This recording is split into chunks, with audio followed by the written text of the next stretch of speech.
Welcome to the Gray Range Podcast. My name is David Rousseau. We're going to explore the poetry of how we live, how we learn, and how we find our way along this strange path we call life. If you are curious about people, their stories, and all things savage and wonderful, join me on the Gray Range.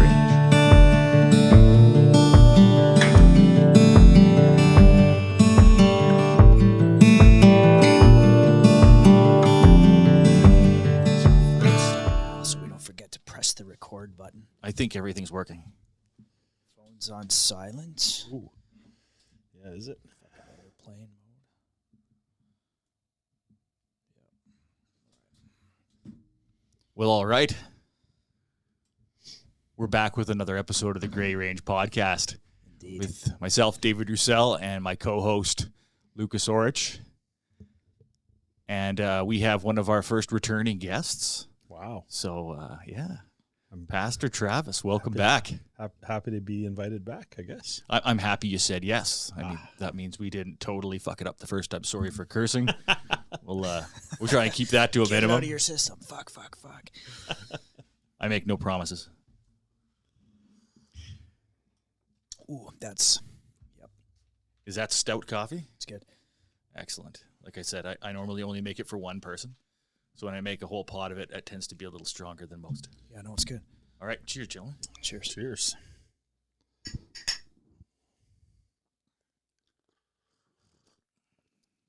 Oh, yeah. That'll do nicely. It's very good. Yeah, it's good. That'll do nicely. My two, I got to turn my shit up here. Oh. Yeah. Just everybody's Where's everybody sound good in the headphones? That's plenty loud now. I think I just cranked you up. Yeah.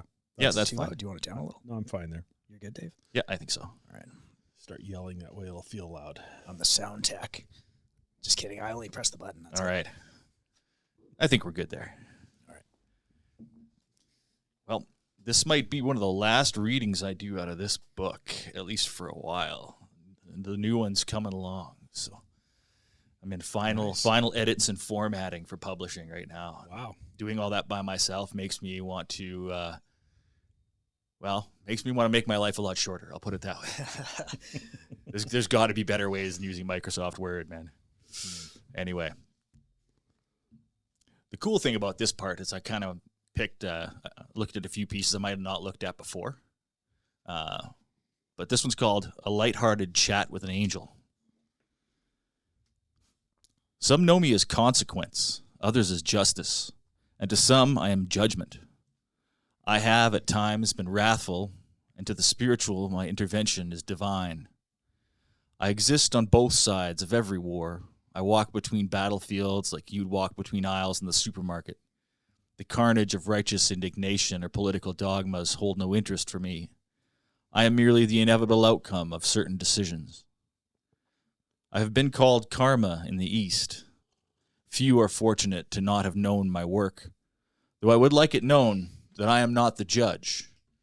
That seat sits much higher than I. I merely carry out the sentence. Some who have studied my work have noted my sense of humor, to which I am grateful. After all, I am the reason it was called the Divine Comedy. Effective consequences, like comedy, require excellent timing. I am not without my critics. There are many who would ask of my employer, why didn't so-and-so get their just desserts? Most of the time, people just want to see people they don't like get theirs. But often there's no real offense to punish, just jealousy and petty differences. Once in a while, though, I run into a truly evil bastard. Some of them are tough to pin down, and they make it difficult to serve the writ. But that's where being an immortal, non-corporeal entity has its perks. I just have to wait, and when they're on their deathbed, I visit and let them know they did not escape me. Not ideal for some people's tastes, I know, but we're talking eternal damnation here, so it's fitting. I'm not unknown by the righteous either, though by definition our meetings are less frequent and frequently less severe. It seems that earnest prayers for forgiveness and a strong sense of guilt actually go pretty far to lessening the wrath of my employer, but usually only the first time. I visit the habitual offenders most often, some daily, some only once, but it's never pretty. Human beings are capable of some heinous shit. They do all kinds of harm to themselves and to others, and they know I'm coming. They know I bear them harm. They know who I work for. Yeah, real dark shit. That's why I have the sense of humor I do. Got to keep up a light heart, a smile, or an eternity of visiting divine repercussions on all of humanity for their deviant actions would rapidly become depressing. And nobody likes a mopey angel. That's legit, bro. Yeah, well, sometimes you're right about stuff, and sometimes it's about, what's it like from his point of view? Yeah. He's the guy who has to deliver all the, divine repercussions, so to speak. Yeah. Can't remember which movie. It was either a movie or a TV series. And I think it was like the Hatfields and McCoys, and they had this family feud going on forever, and they're always killing each other. And one of the verses or one of the lines in the movie that stuck with me was like, one of the guys, he says, I'm pretty sure the good Lord's mighty tired of having his name called down on both sides of this argument. I just kind of. Yeah. I think just the idea that, in conflict, both sides think, the divine is on their side. Yeah. They have a divine righteousness for their cause. And then the idea that we tend to kind of lessen our own misgivings, right? So when we do something wrong, we tend to downplay it. Right? Oh, it's not that bad. Oh, for sure. Right, on our own side. But when somebody else does something against us, it's like, oh, why aren't they being destroyed? What a horrible transgression. Yeah. They should be smoked from the earth. Yeah. But somewhere in the universe, as per my beliefs, there is an impartial judge that's sitting there watching everything go on and knowing that, the thing that I might feel transgressed upon about might be just nothing. I might just be being a jerk. Yeah. And then the thing that, might be getting downplayed might be a horrible thing. Yeah. Yeah. You're not wrong. You're not wrong. That's You're not wrong. the human condition. That just dive bombs right close to home for the last 6 months of my life. That just sucks what he just did. Like, let's leave some things off the table in this conversation. I'm like, wow. But the first thing, you're the angel in the book of Joshua. That was precisely the case, right? The angel of the Lord, capital A, this is a big deal, comes and Joshua says, "Are you for us or against us?" And he says, "I'm not on either side." Mm-hmm. Like that's Joshua, the leader of God's chosen people. Yeah. So it's an interesting thing to consider. Everyone thinks God is on their side, and I'm the first one to hope that. Sure. I think we all hope God is on our side, but the man, we're just going to end up getting into this, I guess. But because here's the reality: why would God send an enemy to you? Like why does God do that? Because He does. God permits enemies to come against the people He likes. Like if God does play favorites, He absolutely lets enemies come against them. Goliath and David, absolutely. Right? Classic underdog story. Yeah. Why does God do it? I'm asking you guys the questions now. Oh, how the tables have turned. How the table turned. I like it. What do you figure? I think that we'll always be challenged in some way. So if you have an enemy sent against you, you can either give up or you can win and walk away stronger, or at least have learned a lesson. Not every enemy sent against you is like going to cause you physical or emotional or whatever. Like there's all kinds of different harm that can be caused to you, but right. Man, life would be mighty boring if you were never challenged. I think it would be, is that God's design? I don't fucking know. I'm just a regular guy, but I truly believe that being challenged makes you stronger. So, yeah. And I also think if I wanted to take it one step further, like I don't struggle with why I get out of bed every day. If I wasn't challenged on that by having obstacles put in front of me, what kind of person would I be? Yeah. Worse than I am now. Yeah. I think, just biblically, God sends adversaries, enemies, and tests for all kinds of reasons. Sometimes he just has a bet with the devil.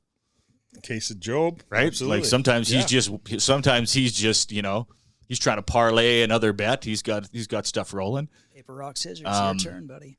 But I don't think anything good comes from a lack of resistance. I think sometimes we're on our own path, and we might not be off where we need to be, but we're going to get obstacles. And I think sometimes those obstacles are going to be commensurate with the corrective direction we need to be at. Because I think, with something like Ramses, where you've got all these plagues coming, like he's really ramping it up, and he's giving Ramses a chance to soften his heart each time. Yep. But Ramses goes the other way, so the tests get worse and worse and worse. Yeah. And sometimes he just randomly sends a bear to attack you in the road, because that happens too. But apparently he also wrestles people in the road, like physically gets in wrestling matches with people. Yeah. I had an interesting thing this morning. I was up at 4:30 in the morning because I'm in final edits for my newest book, doing formatting, and I'm really fighting through the programming that Word has. It's really, really difficult to do, and I'm kind of pulling my teeth on this because now I'm having to reformat, and it's going to look this way, and I want it to be this way, and I have like 6 hours of work this morning, about 10:30 in the morning, but it's 4:30 a.m. I'm having to redo a bunch of stuff, and my blood pressure is rising quite quickly, and all of a sudden it just popped in my head. Well, it's like, well, you wanted it that way. What if God wanted it this way? Mm-hmm. And I was like, oh, okay, maybe he knows a little bit better what catches people. Maybe he knows something about books. Maybe he knows something about writing best-selling books. Mm-hmm. Not saying my book will be a bestseller, but just the moment I took the ego out of it, and I was like, oh, wait, okay, I'll just do it this way. Yeah, I was just going to say, sometimes I think when we coast on easy street for too long, it's like, oh, like win after win after win, nothing could go wrong. Man, I get this feeling of like, not doom, but it's like, man, I'm going to get smacked down right away here. Yeah. Something's going to come and put an end to this. I don't mean that in a negative way. No, but that's reality. But it's reality. Like when everything's going too good for too long. Seasons change. Winter is harder than summer. Yeah. Especially up here. I mean, a lot of people in the world don't believe that, but winter is harder than summer. You'll die if you didn't prep. You'll die if you don't take care of your stuff. For sure. Yep. And you've mentioned Job. You touched on a few. And does God know something about writing books? That made me laugh. I just about laughed out loud. I mean, literally, God wrote the best-selling book of all time. Sure. Yeah. The Bible it will never be caught. Yeah. Even if they were able to capture and burn every copy. I don't believe the Bible could ever be caught in terms of books sold. So, he does know something about everything that we don't. And I think for me and the season of life that I've just been through, which has been brutal, like we've been through a really relationally hard season with our church and just watching things spin apart into oblivion. But I see two options. How many options does God see? God see, for all I know, God sees a billion options. Mm-hmm. And I see two, and then I sit there in my 2-option pout going, why does this, why that, and it's crazy. But here's what I've learned in the last 6 months. Challenge is the stuff of revelation. Sure. It is the challenges that come to us, regardless of what your worldview might be. And I think the Christian worldview is the only legitimate worldview. Just to be clear, I'll restate it. I don't find that overly surprising. You wouldn't find it overly surprising, and so. But if you're just turning in now, if you're just tuning in now, Travis is a preacher. If you've never listened to me talk before, I think that I think that God always is in the business of bringing challenges to us because it reveals. And that's what I mean by challenges, the stuff of revelation. Without challenges, there is no revelation. There's no need for it.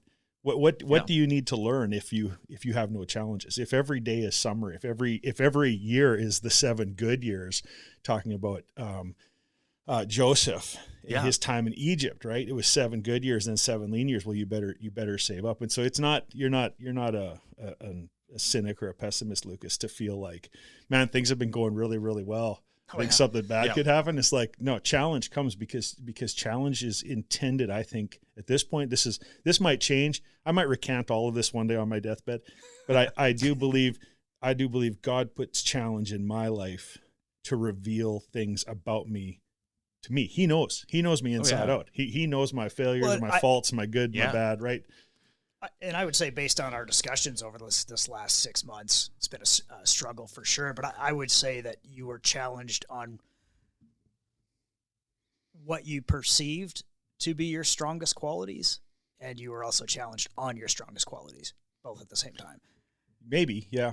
That's just my outside perspective as a passenger on that crazy, having these debriefings.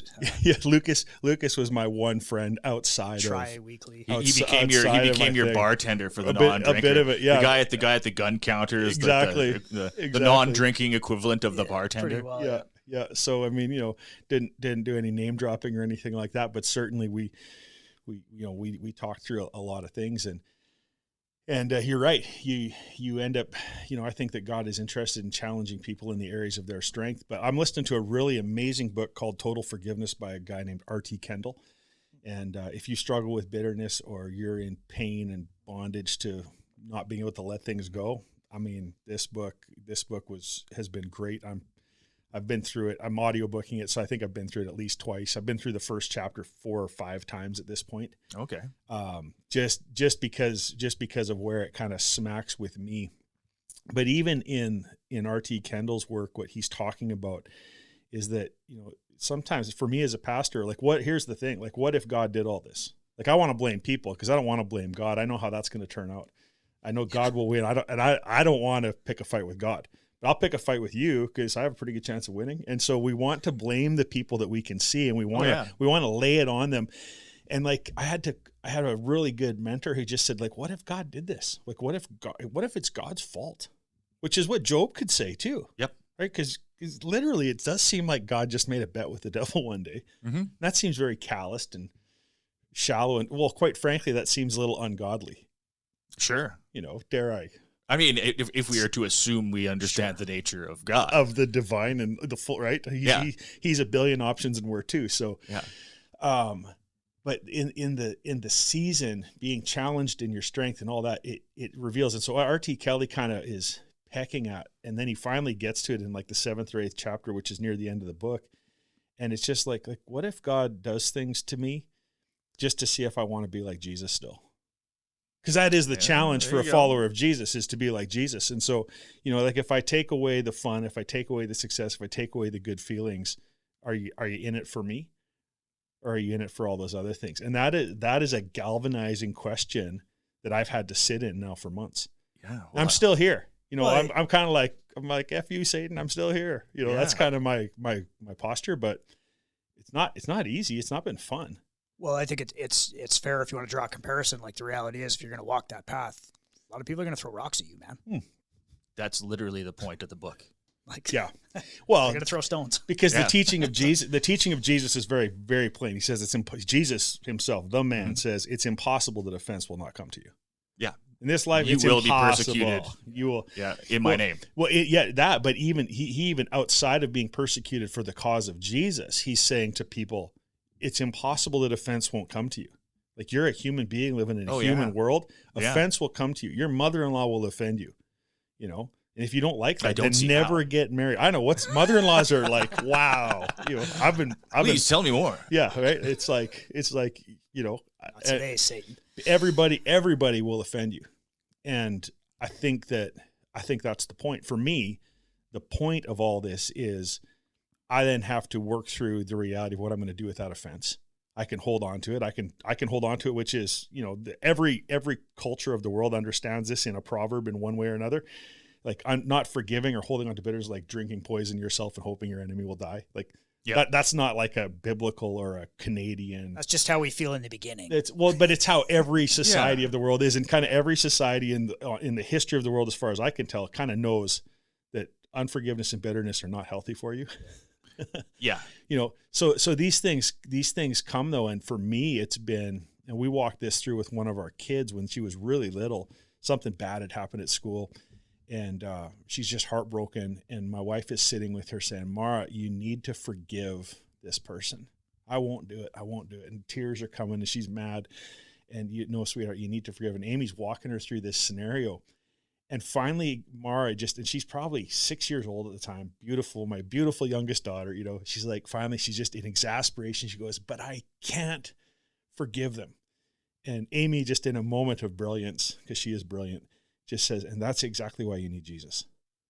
Mm-hmm. And it changed the whole room. Like, my 6-year-old daughter had a divine impact moment at that second. And my wife prayed with her, and they walked through that issue. Yeah. And so I'm saying all this to go, like, for me, the point maybe of the last brutal and frustrating months of my life have been, I'm not too well schooled for a lesson in learning how to let go and forgive and to walk away from and to continue to develop resilience and strength. And I think that's the reason you got, it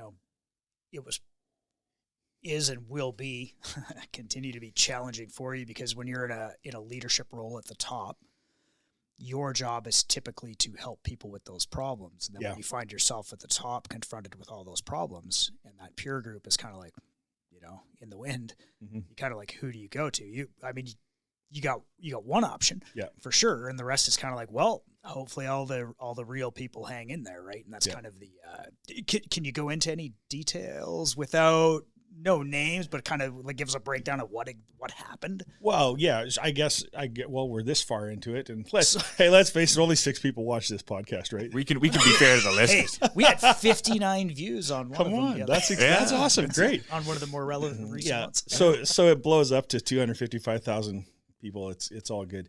Yeah. So, maybe that's all part of God's plan. Maybe it is. But our church went through a season here where we lost about 2/3 of our people.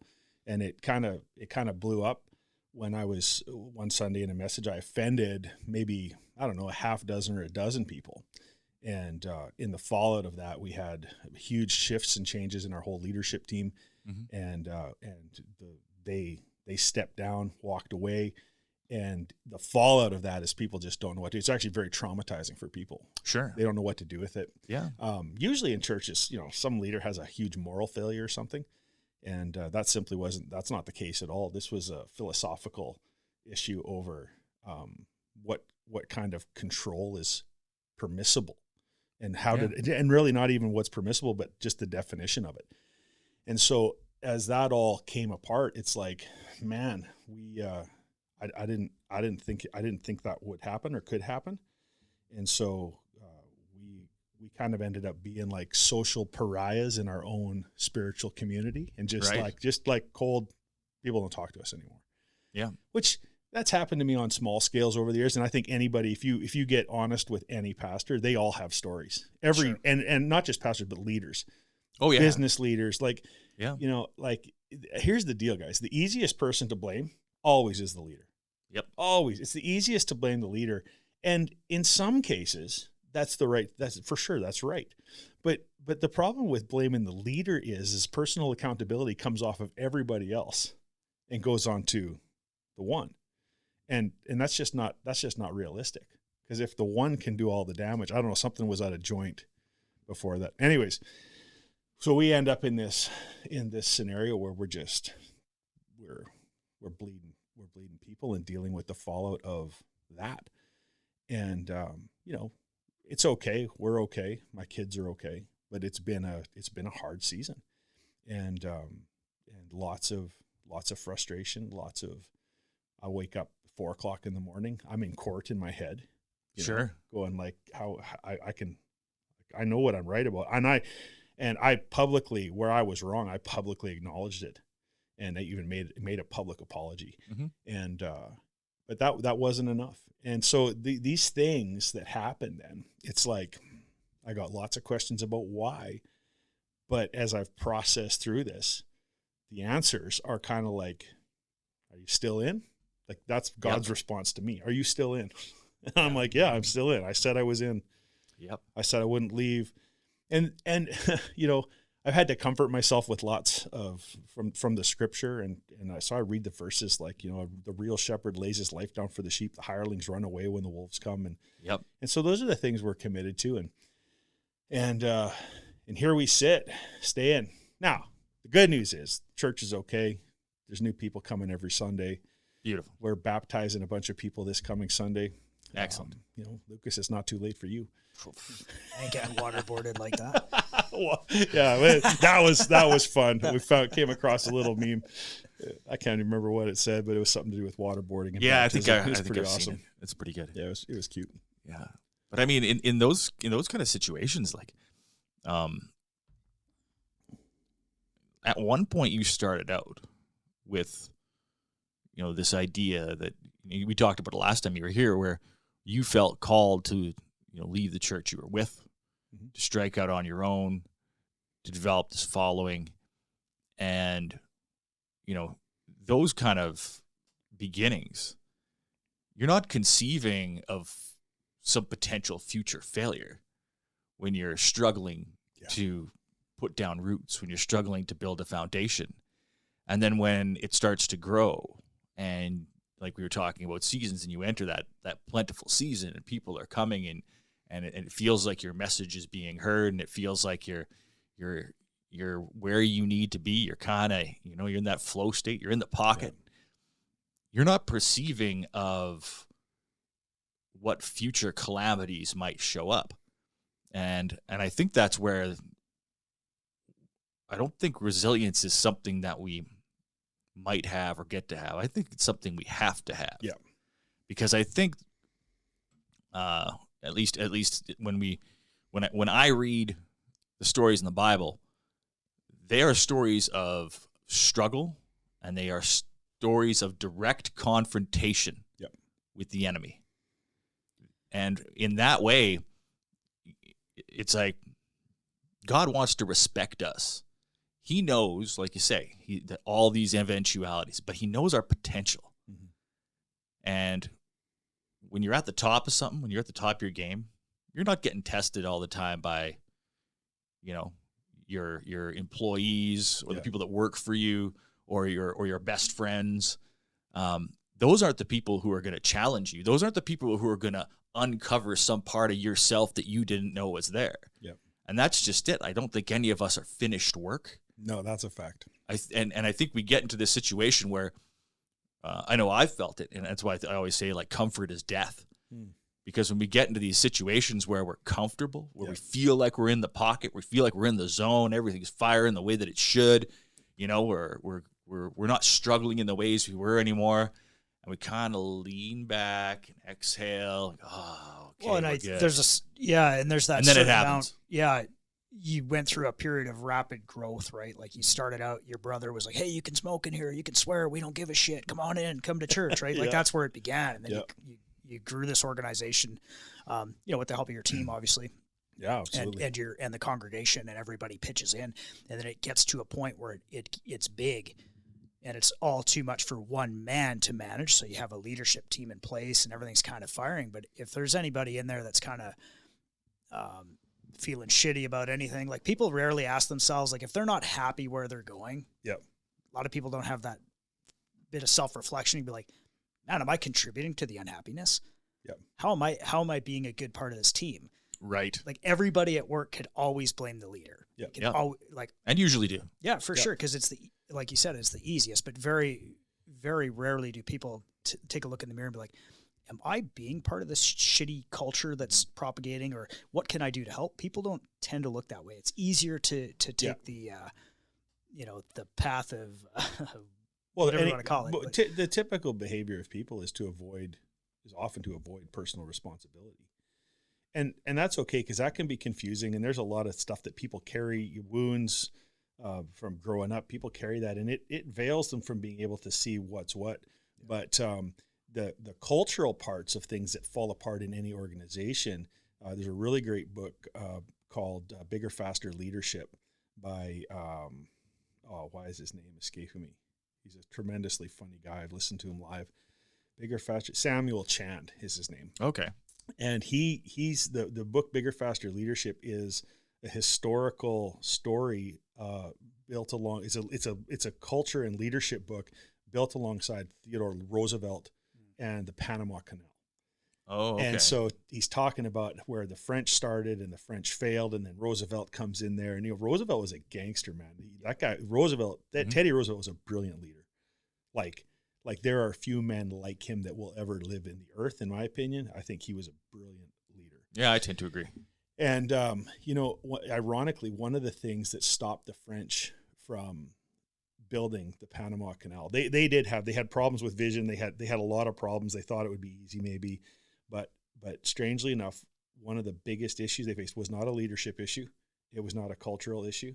It was mosquitoes. Yeah. Mosquitoes and the swampland that they had to work through were running malaria and dysentery, rampant. And all the workers are coming out there and they're dying, and they're sending more coffins away than they can bring people in. You end up with a morale problem. They end up with a morale problem, and nobody can work and nobody wants to work. And so Roosevelt back in those days had to go back to Congress and say, I can't remember what it was $1 million or a few $1 million to fumigate and drain swamps to deal with mosquitoes. Yeah. And you can imagine how that plays back out at home. If it's the farmer from Nebraska, right? He's yeah. You want what? You want to do what with our tax? Like, I can just politically, I think we can all be like, how would that, if our leader in Canada came out and said, yeah, we want to dump blah, blah, blah into, like, it's not like this never happens. We want to dump all this money into this place over here. But Roosevelt was a man of vision who understood problems.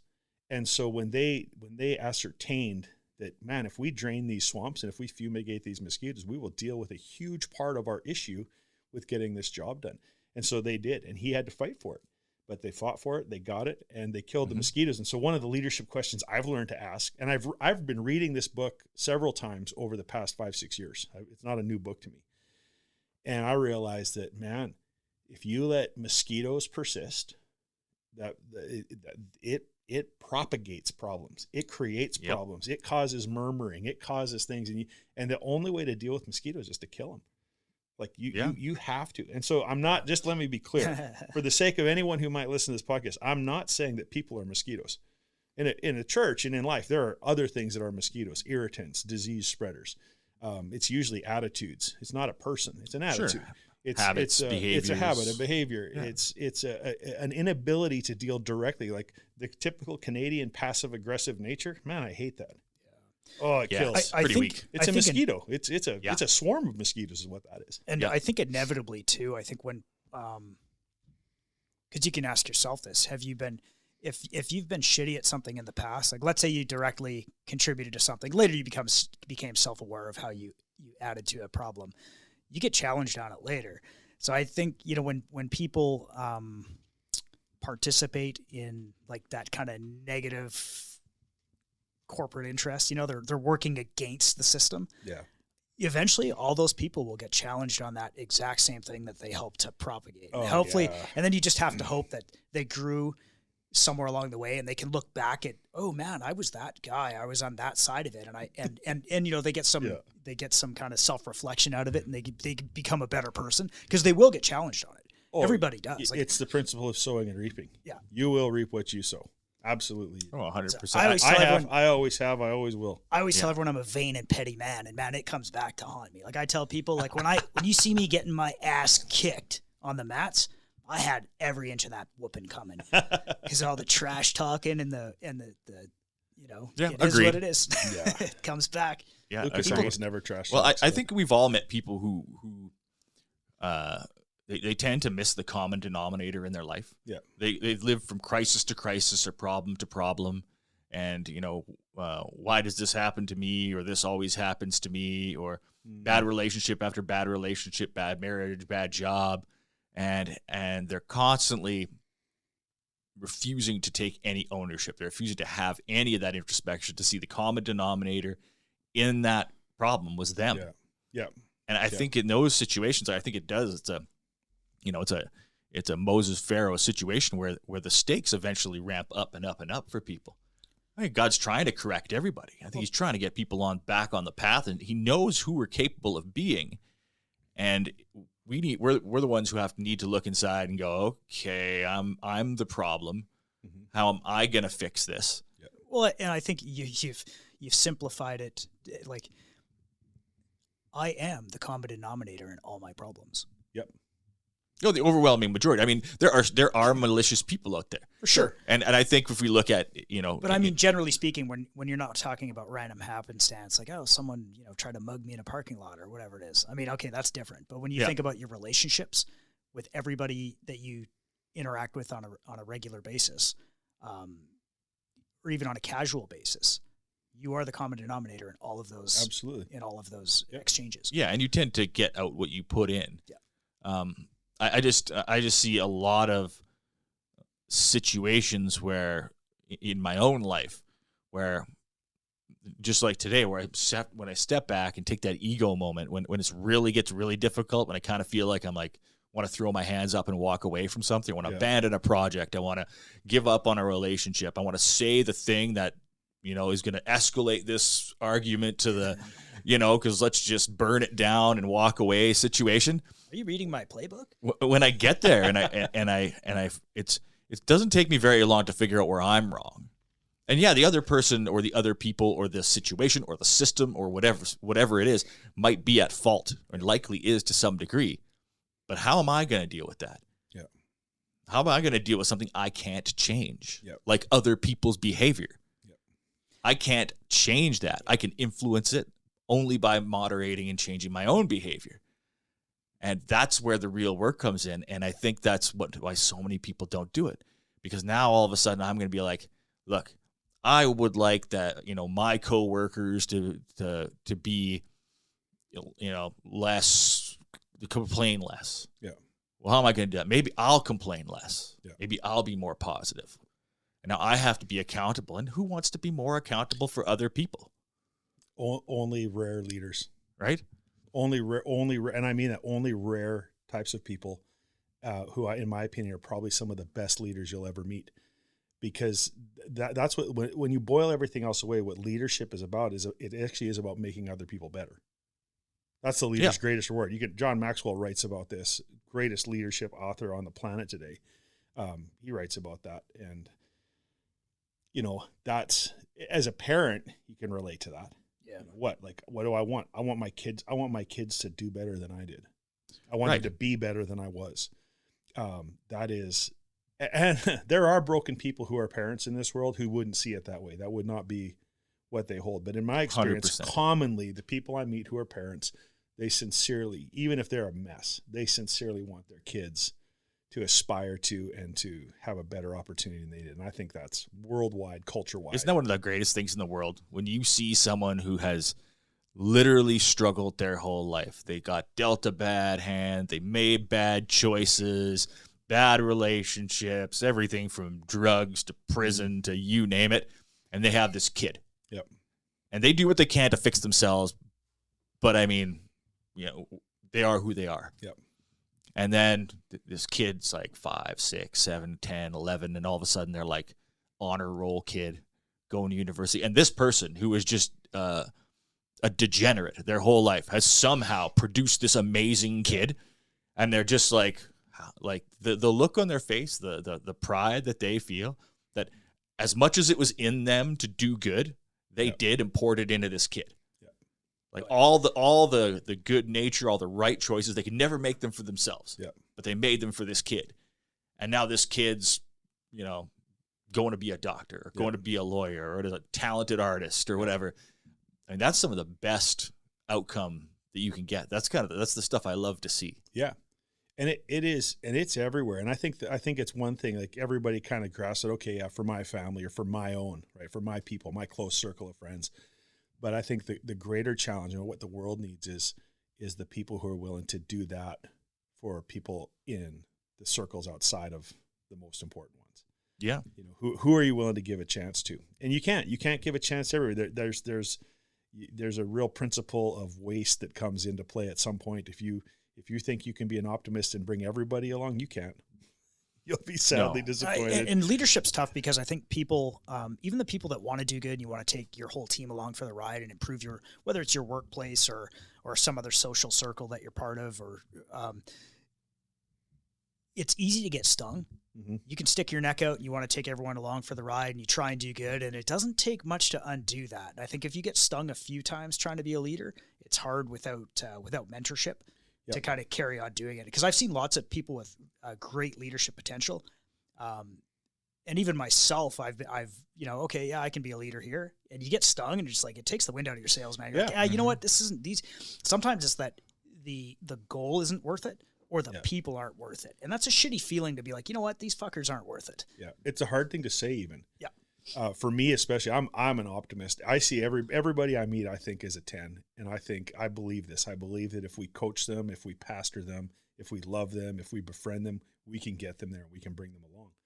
And that's fine from my end. Ooh, but you're wrong, bro. Well, here's why I'm wrong. Because so let's say I want to do this for Lucas. Let's say Lucas is a piece of garbage, which he's not. He's a great guy. I love him. But we keep him around. The reality is I can dump my entire life into him. He still gets to choose. Yep. And that right there, the free will of humanity, that right there is the beginning and the end of the problem or the progress. Yeah, well, that's. but it's also our personal. It's our own greatest gift that we have. Totally, absolutely, it is. Is we get to pick. You get to choose, and yeah, I don't know. It's like, I guess it comes down to, as a leader, are you full enough of purpose to do it again? Do you believe in what you're called to do? Do you have a reason that the good Lord puts you on this planet? Do you have some purpose in your life that gets you to get up tomorrow morning and say, you know what, that was a train wreck. That hurt so bad. I never want to do this again, but I'm going to do it anyways. 100%. I think there's a ton of value in those horrible, harsh lessons. Yeah. Well, I think if I think you touched on it already.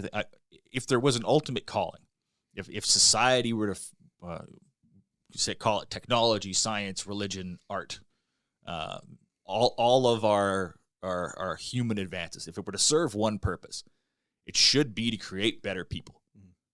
That should be the common goal of everybody alive on the planet now, is make myself a little better, then maybe I can help you a little better, or at least be less of a drain, so resources and help go to the people who need it. And as a community, if we're purely just trying to make better people, and if as a leader, if that's your goal, if that's what you see as the divine will, because I think when we look at what Jesus Christ says, because he's not ambiguous. I find that really, really interesting that we spent 2,000 years arguing about what he said, and it's the plainest words in the Bible. Right. He was very plain spoken. He had a few parables, but not when he'd get angry sometimes. You'd see he'd get fed up, and he'd be like, "Okay, can I put this any more clear?" Yeah. And he would say quite plainly what his intent was, and the intent was always to be a better person, to be a better neighbor, to be a better husband, a better father, to see the deficit in yourself first before you see the deficit in somebody else. And I think that's the goal. So if you truly believe that, imagine having that purpose and conceiving of that purpose, and then facing some immeasurable obstacle, some huge disaster in your life, and saying, it's not worth it. Right? I get it that people would get there. Yeah. But that's the crusade, right? Is to continue. Well, I think that there's something more transcendent than just communal betterment to what Jesus believed, to what he taught. And what Jesus believed, we have to there's inference, or we do have to read the scripture and understand. And I agree with you, Dave, that Jesus is about making people better. The how is an interesting conversation. But here's an actuality. Jesus actually said this himself. Everything he did was so that the Father would be glorified. Yep. Right? Now, is making better people, does that glorify God? Absolutely. I think it does. For sure it does. Mm-hmm. Because the glorification of God in his goodness releases and reveals goodness in the world, and it promotes good. He is a good Father. And so the reality of my life, even it's transcendent to me. It's not that I'm just interested in trying to make better people. people becoming better is the inevitable result of people becoming more like Christ. 100%. Right? And I don't think Lucas didn't even disagree with that. Like, No, because we all like Jesus. We're all like, yeah, Jesus was cool, you know. Because whipping fools is not out of the equation either. No, that's Proverbs 20:30. I think with regards to leadership, though, when you're talking about it, say at like the small unit level, like one guy, his family, and then he tries to take it forth a little deeper, maybe into his workplace or into his church or whatever it is. These are small things. And I think it's easy for people to, maybe they get apathetic because you look at the state of the world and you can't be like, you look at Biden, Trudeau, this new fucking weirdo that's running the UK, Ireland. You look at all these places, Australia, like the Commonwealth. Like for us, it's scary because you look at the Commonwealth and then you look at America and you look at what a fuck show it is and how poorly these countries are being run, how they're becoming socialist, communist. They're fucking locking people up for, being on X or Twitter for saying things like, oh, people are getting arrested for speaking out against the government. And those aren't even the bad parts of the world. Right. Yeah. And then all of Europe is starting to come apart at the seams. My point being is that it makes it really hard for people to care and be invested as a leader at the small level because they look at who all the leaders in the world are and you go, what a bunch of fucking losers. Yeah. Like, why even try? Like, I think people get infected by that because if you look at the majority of the world right now, at least what you see on TV and social media, it doesn't look that good. Yeah. 100%. And so I think it's hard for people to kind of like really want to care and get invested at the small level, because of that. You live under this crushing weight of this dismal looking fucking ball of dirt we're on, right? I just think that people look at the big picture and they're like, what's the point anyways? Who cares? Yeah. I think it's easy to do that. You know what? I got 5 bars of Wi-Fi. I can sit in my echo chamber and be happy. Yeah, sure. But I think that segues in pretty good. One of the things I wanted to talk to you about since you were last here was you made a trip to Asia. Yeah. And to a part of Asia that doesn't get talked about a whole bunch. Yeah. So, while we're talking about the state of the world, why don't you tell us a little bit about where you went and what the mission was? Absolutely, yeah. So we small team of us went into Myanmar, formerly Burma. Yeah, it's locked up in civil war right now. Which let me just spoiler alert, but we didn't see any signs of civil war at all while we were there. No, there's a whole portion where nobody foreign's allowed to go. Yeah, where the fighting is happening, and that's kind of where it's all bad. We're in Yangon, which is the old capital, and so yeah, there's nothing dramatic to report there. But I will say the Burmese people, man, what a beautiful people. Like I will go back in a heartbeat for just about any excuse. I will go back there. They are warm, friendly, lovely people. Yeah. And so it was pretty cool to see a thriving church there. There's people who love Jesus in that part of the world who are doing great things. We got to visit a number of different operations, children's homes, things like that. I think the most moving one for me was we got to visit a girls' home, and it was like we're talking everything from 3 months old to 21 years old.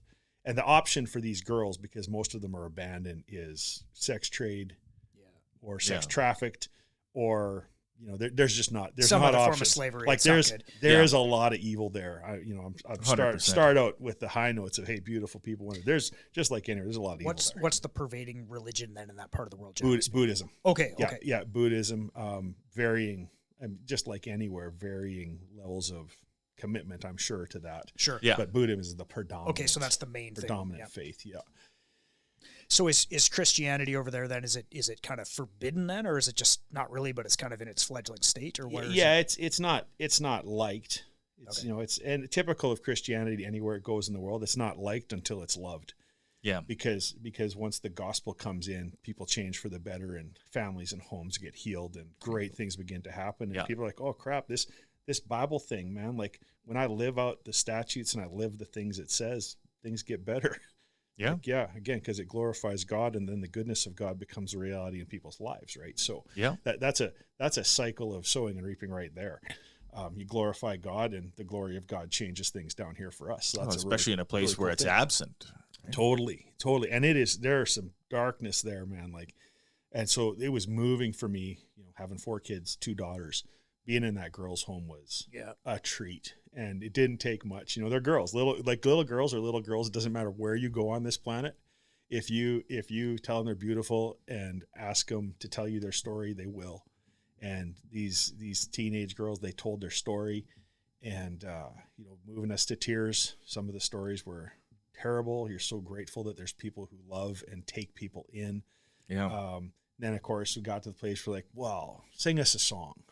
And the next thing you know, man, we were meeting with about 25 teenage girls just to hear their stories about where they came from.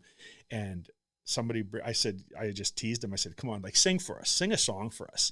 Well, the next thing you know, there's like 50 little girls, the littlest ones, and all these pink chairs start appearing. These pink plastic patio chairs start appearing out of everywhere, and then all these rows assemble. And we didn't even know there were this many people in this building. All of a sudden, there's like 40 or 50 of these kids, and these girls get up and they start singing, and then we got to dance. Like, we had a whole performance by the end of it all. And it was great. So little girls are little girls everywhere. Yeah. Moving for me though, like, it was beautiful. And this couple that runs this girls' home, like, couldn't have kids, so they opened their hearts to something bigger, and I watching God do something totally amazing. And I stay in touch with them through social media and get to post and get to see the progress of those kids. So it's pretty cool. Yeah. Yeah, absolutely. How, like, kind of logistically, how does a mission trip like that get set up? Like, how do you guys find the need? How do you guys pick a destination? And what's the purpose you guys are trying, like, what's the goal you guys are trying to achieve with a trip like that? Yeah. So this was with an organization called World Compassion, which is different than Compassion Canada. They're not even related organizations. This is called World Compassion, started by a guy by the name of Terry Law. And he was just a Christian pastor and missionary who traveled and started things many different places in the world. And so one of the places he had started with was Burma. And so that organization has some established ministries there. And so for me, I just got invited to come along. We went and checked on a number of little ministry startups, and a couple of them, we went to check on because pretty sure there was fraud happening and bad stuff happening. Sure. Right. And that's not something that we maybe talk about. Like I say, everybody wants to focus on the leader and what's going on, but often it's really worth it to pay attention 2-3 levels down in the leadership structure, because that's where there can be that's where corruption likes to hide. Actually, it's not corruption. Sure. Corruption would be found out tomorrow morning if corruption was always at the very top level. Yeah. And so usually corruption is obvious 2-3 levels, 4 levels down, 5 levels down. It's obvious when it's on TV and it probably has a little dementia. Sitting like that. Yeah. But it's that bureaucratic deep state several levels lower. Are you saying it's a deeper? Where stuff can hide a little easier. That's where the mosquitoes and the swamps are, right? Yeah, 100%. We went and checked and probably, I don't know. It's hard to say what we uncovered there, but in one little orphanage, it was like, things look a little fishy and suspicious, and so I think the plan would be to just to tighten it up and bring a little more accountability. And we're not talking like nobody's sending $30 million a year into this organization. This is like several $1,000s a month to help take care of 30, 40 kids. But the thing is credibility is such a valuable thing. So for us as North Americans, and we're sending help and we're sending aid into these other countries, doing all these things, accountability and credibility are really, really important things. And so you could lose it all if people find out you've been given to, well, this was ironic, this great girls' home, very poor English, like non-existent. And the guy who runs the home, his name's Call. When he leans over and he goes, this is a child trafficking ring. Oh, like, shit. No. Just so let me be clear, that was a breakdown in communication. They were not running a child trafficking ring. Yeah. But it was, it was like, I don't even want to laugh at it because that's horrific, but at the same time, it was pretty funny. And And was he kidding, or was it just something his translation just didn't work? He didn't have enough English words to say it. He was absolutely saying this: we are saving girls from child trafficking. That's what he was trying to say. And we just so you know, actually, what we did is we recorded all of those interviews and then brought them back, and I recorded lots of those, and we turned them over so that someone who spoke the language could go through and translate what was being said. So we wanted to authenticate. We weren't just making assumptions on these things. And so that girls' home we know is legit because we unpacked all that. Well, I think it's important to have accountability and credibility because, if you're sending as an organization, there's thousands of dollars a month going to, whichever place, and you show up there to kind of audit it. You're not even call it what it is. You can call it that. You're going to check on things like what's the progress. It's an audit, sure. And all the kids are starving and he's driving a brand new car. Yep. It's like, okay, well, where's this money going, right? Yep. So I mean, it's important, and if you want people to contribute, then you need to show a result that's positive. Yeah, they need to know that there's meat going in the pot of rice, not that it's rice. And the guy, the one fellow we checked in on, his house was pretty nice. Yeah, and again, that's not wrong. Like workers should be worthy of their wages, and 100%. So it's not wrong for people to be paid well or taken care of well. Those are, in fact, I think it's important. I think we should take good care of leaders. We should, especially those who do a good job. We should see to their needs, make sure that they're able to serve and do what they do well.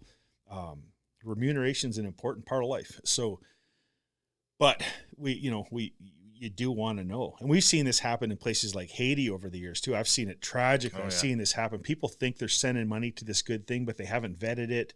And then I know people who are in Haiti, and I know ministries that are in Haiti, and I trust them, and they're like, that organization is not safe and it's not healthy and there's not good things happening with the kids in that place. And it's like, I'm having a conversation with somebody back in Canada who's totally excited about this work that they're supporting. Like this is the stuff. Every time there's a disaster in the world and the local community here gets together and we all donate our bottles and we fill reefer vans, and it's tens of thousands of dollars or hundreds of thousands of dollars being raised for some cause. And you're like, that is never going to get there. I mean, we feel good because the local warlord will be able to feed his soldiers for another month. Told. How many times that happened? You hear about it after the fact, where Red Cross shipments are being like, or whichever politician is in charge of the Ministry of Emergency, whatever there, and that guy's siphoning off the funds or whatever it is, man. Like it's never. Yeah. No, it's great. By the way, I touched on Haiti, just so you guys know too, for people who end up listening in on this, I don't think they're talking about it, but Haiti's in a terrible place right now. Oh, yeah. Sure. The armed gangs. I have a good friend who has a huge ministry there, and she just let us know that they have this gang. There's a gang called something 400. Well, is Barbecue, the cannibal guy, still running stuff over there? I don't know who's running. The gangs are running Haiti right now, as far as we know. Yeah. But there's a gang called 400, and it's like this amalgamation or something of 400 gangs. I might be totally saying this wrong, so edit it out if we have to. But they're going in. They're killing kids in orphanages. Wow. Like why? Like Haitians are killing Haitian orphans in. I don't think evil needs a reason, and it's terrible. I think when we talk about that accountability in the church, and we're so privileged and live so abundantly here that when we hear about maybe a church that's not being as accountable as it should, it's some mega church where some pastor's got a private jet and maybe he doesn't open the doors for the latest hurricane relief on his giant empty church, and these things happen all the time. These kind of criticisms are earned in my mind. Some are, but I don't think that we really see like what you're referring to. Our media doesn't cover how truly bad things are in some parts of the world. Yeah, and we also don't like. I find with the Christian outreach, it's humanity at its best, going into the worst places and trying to bring the most important thing. They're going to build schools and dig wells and all that stuff, but they're bringing hope. They're bringing the message of Jesus Christ. But the things that they see that they bring back, it's stuff that the media doesn't cover. The media is not following around Christian missionary groups. No. or Mormon missionary groups around the world Yeah. who are actually doing work in these horrible places. Yeah. You can find a lot of that like on social media. If you want to look for it, you can find it. But here's the problem. If the Canadian media, for example, which is owned by the state, right? If that media started reporting on it, that means the government would have to do something about it. Something more. People would demand some kind of action. Right. So if it's not in the government's current to-do list, it doesn't get reported on. Haiti is a big thing once in a while, like when we had, what's her name? The Haitian woman for the governor general. Yeah. Right? Yeah. Well, Haiti was in the news all the time. Now she's out. You got some other, I don't know who I don't even care who it is right now because they're not important. But if it doesn't fit the narrative, it doesn't get reported on. Haiti's not big, man. What's big right now is Ukraine is big. Less so. Polyev bad. Yeah. Ukraine's kind of tapering off. They're like, It is. Not as important. There's an election coming in the U.S. The most important thing right now is Orange Man bad. Yeah. He's bad again. He's bad again. Yeah. So. Yeah. But I mean, we have access to a lot of information. Yeah. But when we hear from people who can bring back these stories, who can bring back these first-person accounts of what's going on in the world, we just don't see that kind of information coming from the media, and we don't see the good. Yeah. We don't see what's happening, what the churches are doing. Yeah. Because that's just like the ultimate good and the ultimate evil just aren't covered. We're paying attention to this noise in the middle. Yeah. Well, a lot of people probably just aren't prepared for the horror of like, okay, wow, they're hacking kids to pieces in orphanages over there. Like, what kind of unspeakable evil is this? And it's man, I don't think people. I don't think they really want to know how fucking bad it is there. For sure, it is convenient to be unaware. Yeah, ignorance is bliss. The old saying holds true, and I think it holds true. And I don't think it'll be that way forever. I think that one day the cultures in this part of the world will experience hardship again in a way that that changes the worldview, right? And there's bad things happen. There's bad ministries, but you know what? Here's a piece of reality though. For every bad ministry that you see out there, honestly, there's probably 100 good ones. Yeah, for sure. You know, even in mega churches, like, okay, there's a mega church has this scandal or that scandal or whatever. You know, there's dozens or maybe even hundreds of churches that size that are doing impossibly amazing things. And it's always, I don't know, our media is sensational. Well, I think if you look at demographics and you look at where are these mega churches, they're in mega population centers. For sure. So so it scales. I was just at something called the Grow Leader Conference in Birmingham, Alabama, and Chris Hodges is the pastor of that church, and like they've got 21,000 people on their volunteer roster. Oh, that's a mega church. Like their church across all their campuses is like the size of our city. They're like 64,000 people or something that would be attenders. And here's what's crazy. They don't just have attenders. They actually have like high percentage of these people are seriously involved in great things, serving and building the community, running dream centers, giving cars to single moms who can't afford vehicles. Like it is just gargantuan the things they're able to pull off. And Amy and I walk into this conference, and my friend Chris called me. So I pick up the phone. He's like, "Hey man, how you doing? What's going on?" I'm like, "This sucks. We just walked into Church of the Highlands, and I can tell you, we will never do anything good enough again." Like that's just how just the whole experience of being there was just, it was like, man, these people love God. Yeah. They love people, and it is so apparent. And they're so huge, but yet somehow they've managed to make it all feel small still. Crazy. It's a matter of scale, but it is. It is all a matter of scale. But that's very true. I think that's the cool thing about God. Yeah, is one of the few, probably the only thing that's immune to scale. Yeah, his work on the individual, your personal relationship, is just as important. Yep. Is just as earth shattering. Just as effective as, what's happening now in parts of Europe, where you have mass rebaptisms happening in places like the Netherlands and France. Well, I wonder why. Yeah. Well, the thing is when the power structures that they have abandon them, they put all of their eggs in the basket of progressivism. Yep. Saying, this is the future, and this is what they're told. This is the future. This is what's going to take us into, whatever next millennium, wherever we're going to be. This is what the future looks like. And we hear the same thing in Canada all the time because our government loves that pseudo-Euro mentality where it's, you'll own nothing and you'll be happy and you'll live in the pod and eat the bugs. Diversity is our strength. Yeah, exactly, right? and our Canadian roots in Europe, we never cut those off. No. That's why our leaders are in all of these big Davos and all these big think tanks over in Europe all the time because they think that's where innovation is happening.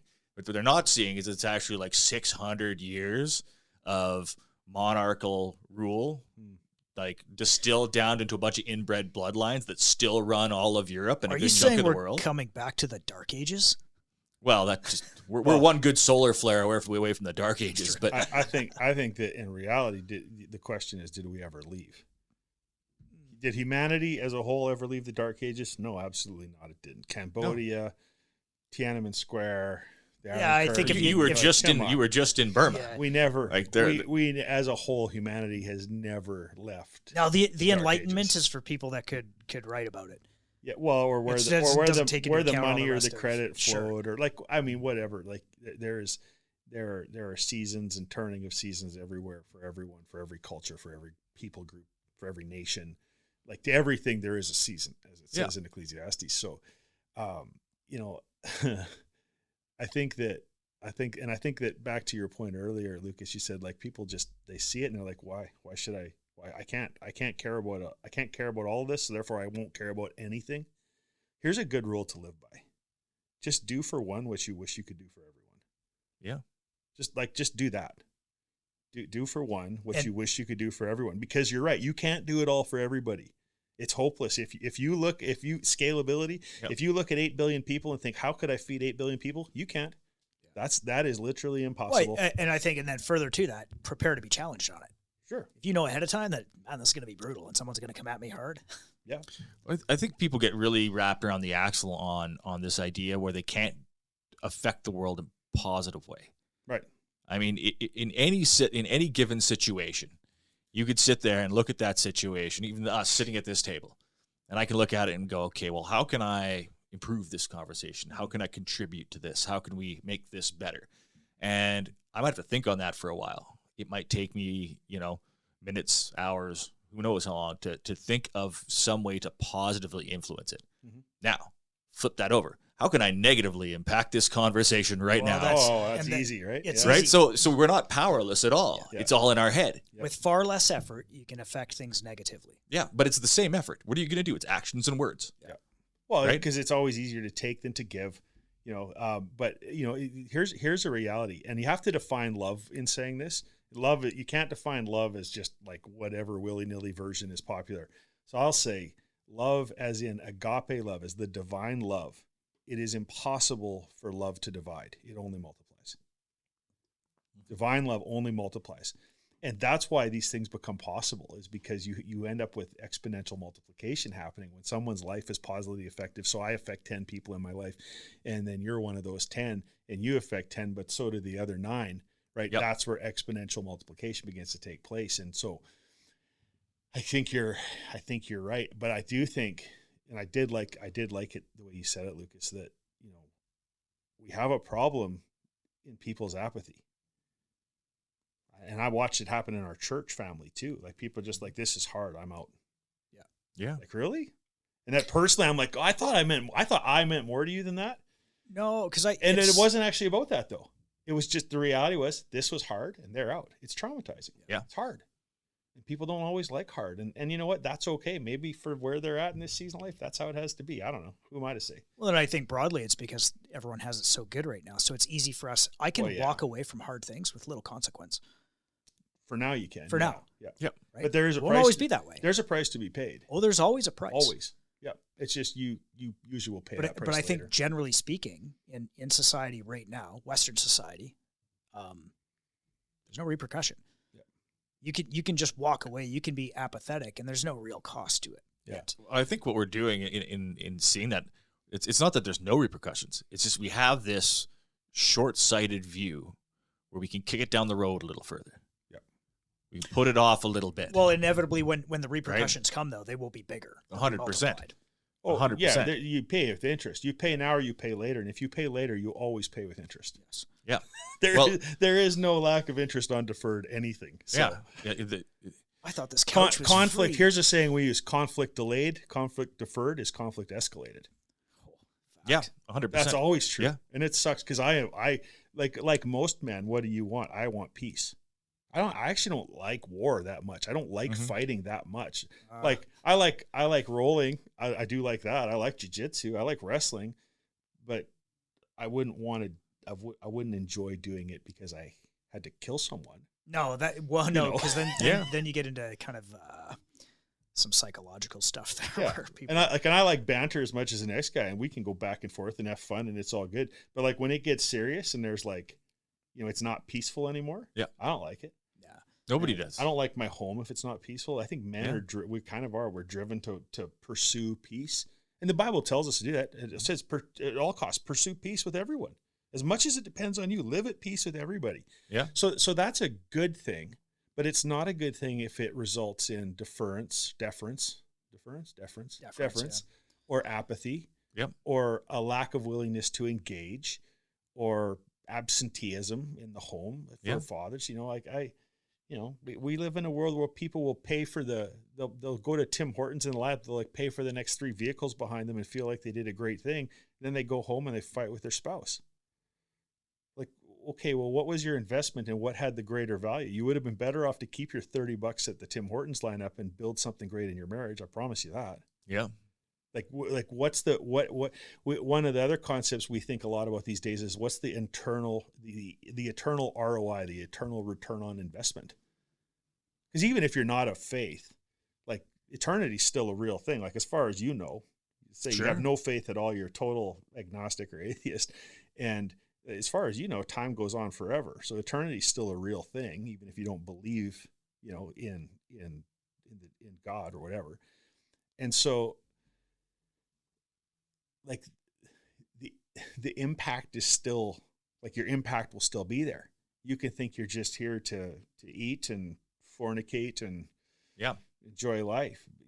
Well, what about your impact? You still have an impact. It still matters. It still makes a difference. It still affects someone. Do you not care? Like I hate apathy. I can't stand apathy. And I hate it when I feel apathetic, and I hate it when I see it in other people. I think it's important though to like because there's times where I feel apathetic and I'm like, why? That's great question. Because it leads to typically some deeper thought or some introspection where you're like, okay, like why do I not give a flying fuck about any of this? Yeah. And then challenges the stuff of Revelation. Well, sometimes it's because you shouldn't. Well, sometimes it's because you shouldn't. Yeah. Right. And other times like, no, I do need to care about this. I just have to think about it differently. Yeah. No, you're right. You're right. Yeah. Well, I always said it's one of the worst gifts that like the Gen X generation gave to the world was this whole thing about it's cool not to care. Yeah. Or cool not to act like you don't care. Yeah. And it's easy to do when you're 15 years old. Yeah. Because you're talking about no repercussions or no accountability. How much accountability do you have when you're 13, 14, 15, 16 years old? In our society. Yeah. Not a whole bunch. Yeah. Right? And it's normal to be rebellious, and it's normal to test limits, and it's normal to push boundaries, and that in its own way should be encouraged. Yep. Because you want people to think on their own and learn critical thinking and learn lessons. Yep. Right? You want your kids to think, I got it all figured out and headlong into a brick wall and learn the lesson. Well, I don't have it all figured out. Not literally, right? But figuratively. And one of the things that I learned in my life, obviously later, was when I saw people who really tried to internalize this affectation of it doesn't bother me, I don't care, I saw them struggle in relationships. I saw them struggle to find meaning in life. I saw them struggling with just the basic act of being alive. Yeah. Because they always had this thing where they just walk away or just let something go bad because it doesn't bother me. When it really does, you know it does. There's nobody is immune. I mean, there's sociopaths out there who walk around, but but for most people, they do care. Yeah. And It's if they just easier. admitted, hey, this bothers me and I want it to be better, but that's going to take work and that's going to take personal accountability. It's their defense mechanism or their coping mechanism, which undoubtedly, if you sit down with them and do counseling with them, you would uncover is going to come back to some mommy or daddy wound or issue in their life. Because it always does. But here's what's really interesting is, you're right. The Gen X and that kind of attitude of like, we don't care. Because I'm technically Gen X. I think we all are. We're all old I was enough, going to say, though, we are, but I think we feel that way because it's current. But I think, do you think the kids in the 60s gave a shit about anything? It was all fucking drugs and love and rock and roll. Yeah, but it wasn't as maybe internalized, a little bit different. I don't think. Yeah. Like it wasn't, I didn't see it affect that generation later. Yeah. Because it's when I see the generations coming after us. Yeah, the postmodern generation. Emo, grunge, goth. Yeah, where there's this disconnect. I'm like, you're not all on SSRIs, but pretty close. Yeah. And it's just like this like dull neutral. Yep. And it's gone from like, hey, not caring became like I said, like a fashionable affectation. It was the cool thing. To now they actually don't care. I still think though, they care about other things. So I think it's easy now in the world because we're all connected. We talked a little bit about prior, and we've had discussions either privately or on here where we talked about how people can build their own echo chamber in their phone, or like you can create the world you want to live in now virtually. Mm-hmm. And so I think it's easy for people to say, well, I don't care, because they can go sit in front of a screen and live in their own little world. Totally. Yeah. So they can choose to walk away from, maybe they didn't like what the teacher said, or maybe they didn't like the way they got treated at the grocery store or at work or some customer. And they can literally just turn that off and go, I don't care, because they can go home and sit in an echo chamber and then get those positive feelings back. They do care. They just don't care about that because it's easy to walk away from that confrontation and then go build that positive affirmation somewhere else. So it's... But when I look at those building blocks that make a community and make society, we start looking at kind of the fraying around the edges of what we remember growing up to what we see now. And I see that people aren't really putting in that base work, right? Like it used to be a situation of, remember block parents? Yeah. Mm-hmm. Remember you could have a sign in your window and kids randomly would just come to your house if they were in trouble? Yeah, that was a thing. Yeah. Like that was a legit thing. You just put a sign in your window, and if kids would, I remember being a kid and running up like some emergency, someone gets hit, some kid breaks his leg in the park, and you can run to the block parents.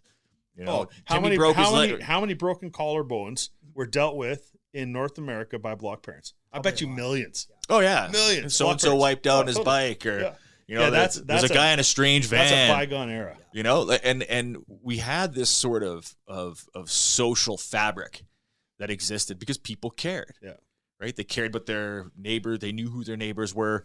They had these relationships that were built in because people cared. Yep. And when we stopped, when a generation came up where it was socially fashionable not to care, we started to see these things start to fall apart a little bit, to the point where, you don't see as much just in a neighborhood.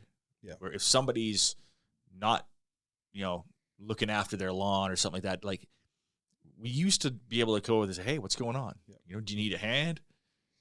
Now we don't do that. We just ignore it. No. I was in the garage yesterday getting a bunch of gear ready for this morning because I did some work to do. And I heard some kind of screaming out in the street, and I knew there was a bunch of kids riding bikes out there. And at first I'm like, for fuck's sakes. And I'm like, no, I better go look. Like, what if some kid got hit by a car? So I walk out, and some kid just fell off his bike and skinned his knee or whatever. But I still think people care. Yeah. I think they're just fewer and farther between. That's what I mean. It's not a total loss. No. It's a fraying of that fabric. Right? There's a lot of mixed messaging too, right? So people don't know how to get involved because. Well, so here's the thing. As a man right now, if you hold open the door for a woman, we all know, we're all aware of the possibility. If we do that, we actually could get swore at. Sure. Mm-hmm. So there's the mixed messaging of society is like, it's people still do care, but I think people don't know how to get involved, but they actually do want to be involved. Well, and I think it's the optics. So let's say there's a kid hurt in the street, and you're the parent, the block parent, or you're one of the people that responds to it. Mm-hmm. And you go running out there and you're like, you're checking the kid over. Here, let's see your leg, let's see your whatever.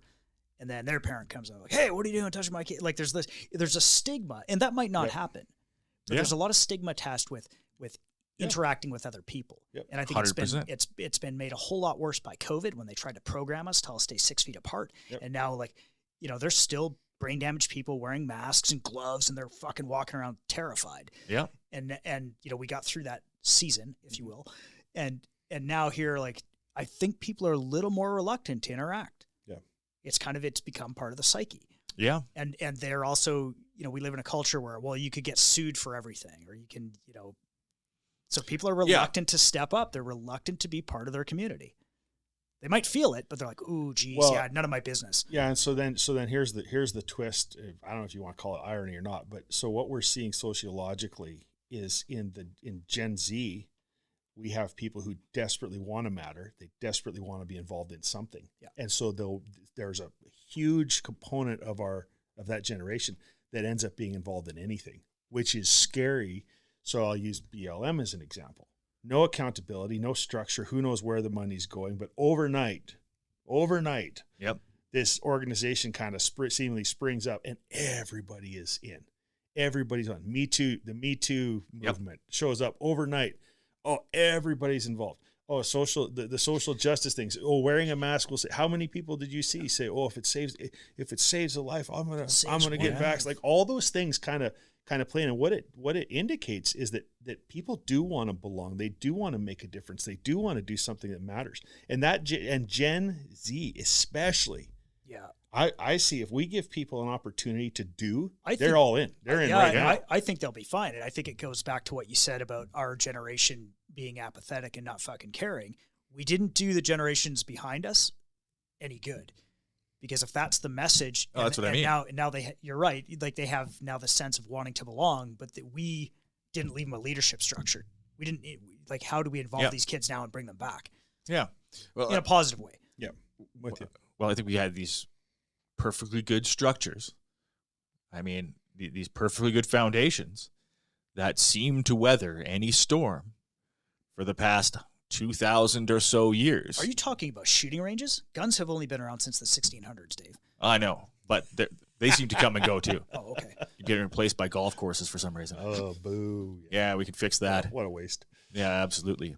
But I mean, when our society starts to break down like I say, fray around the edges a little bit, churches remain the institution that can do the legwork. Yep. That can bring people together.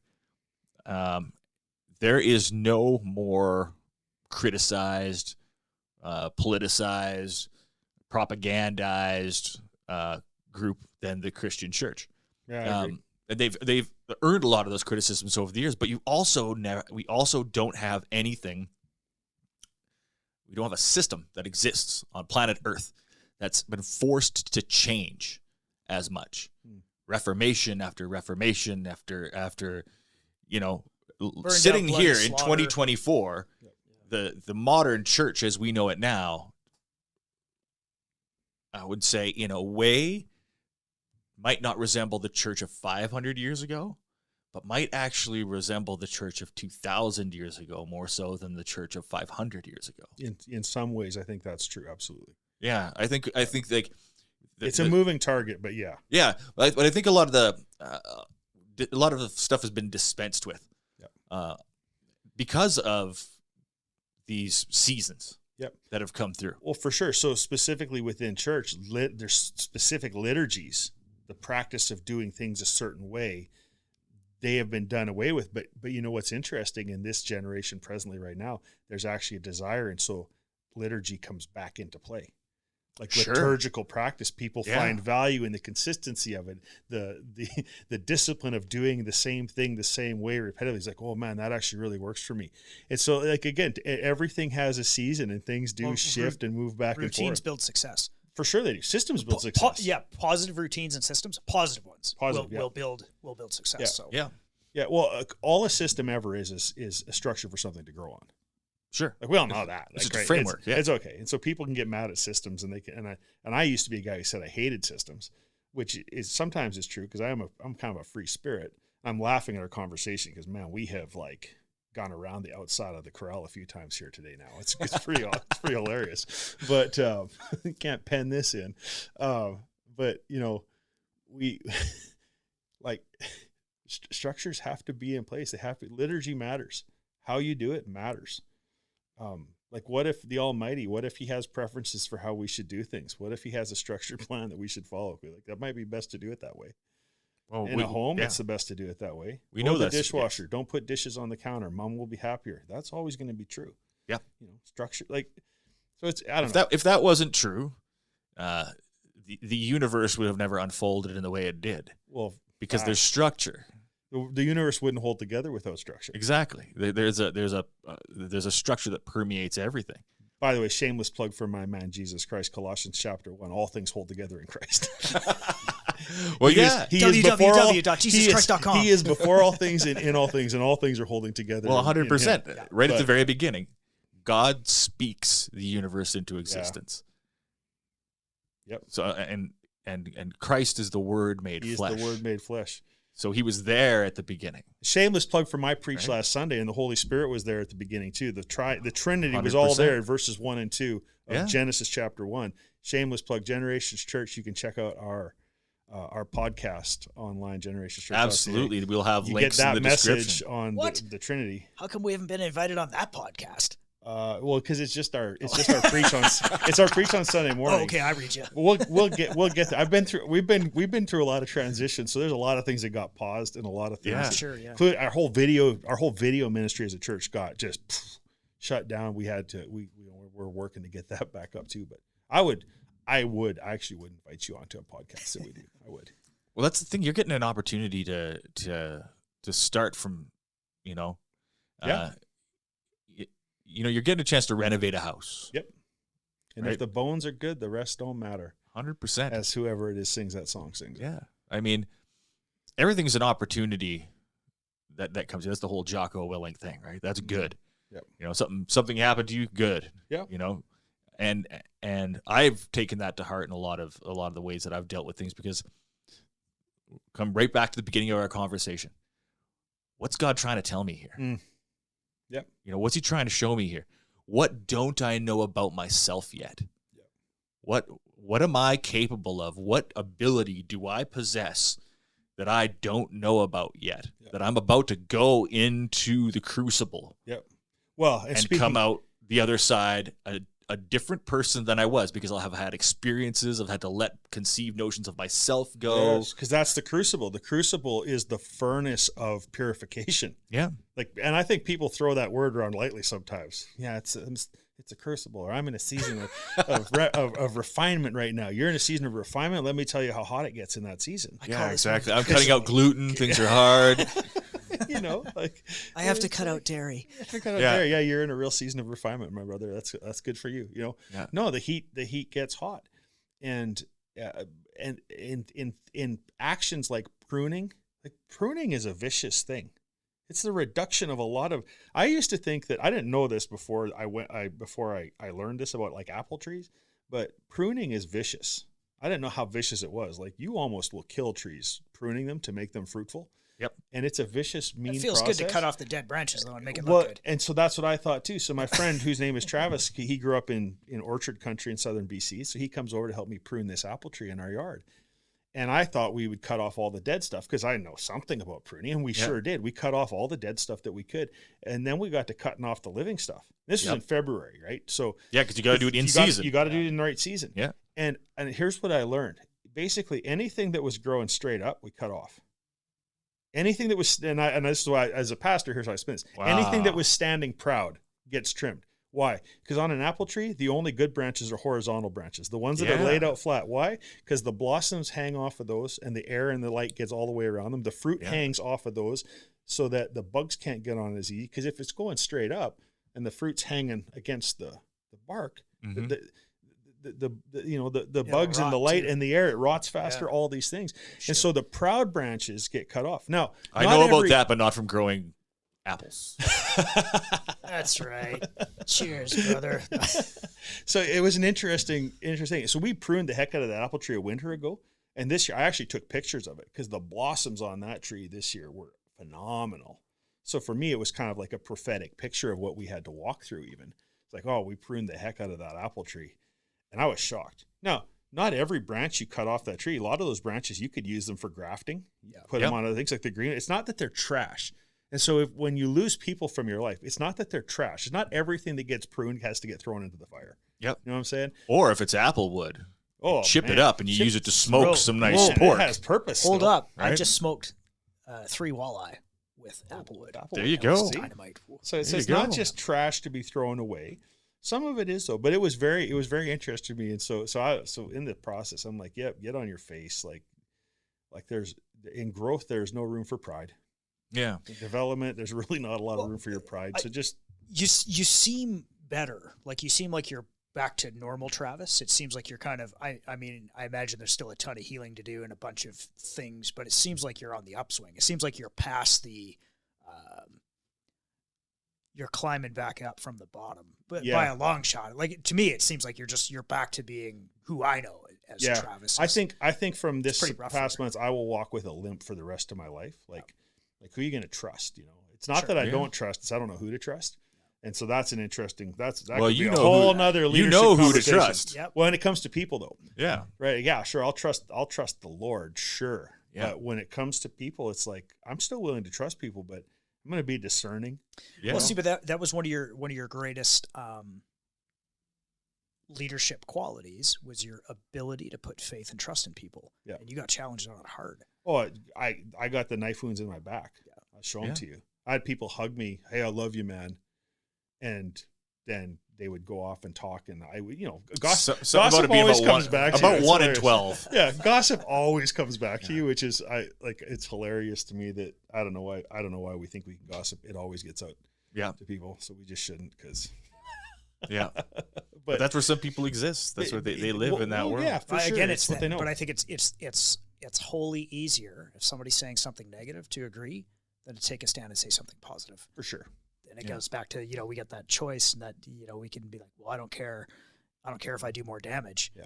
Or we could say, well, hold on a minute. Don't say that shit in front of me. Like, that's not cool. Yeah. Yeah. So leadership lesson to take away, since we keep coming back to some of these things. Here's a true saying: rotten fruit falls by itself. So like whatever. Okay. So this person does that. This person does that. Okay. I could go to court. In another life, I would have made a great lawyer. I can argue. Man, can I argue? But I had to lay that down a long time. It was one of the first things God required me to lay down. And I remember that process in my life. It was like, he's like, you are not going to argue anymore. Yep. You don't stop trying to be right all the time. I don't need you to be right. Yeah. I don't. And that's quite literally the point. Yeah. God does not need me to be right. He's right. Yep. And he's the God of 8 billion options, and I'm the guy of 2 options. So, and I think it's important too. Like you don't want to be frustrated, angry, and bitter with a bunch of people that a lot of them they just didn't know what to do, and it was easier to walk away. So there's a lot of people that now I can't say because I'm not in the mix, but it seems to me like there's probably a lot of people that were just like I don't know what to do. So again. What's easier? I'll just walk away because I don't want any drama. Yep. That's not why I come here.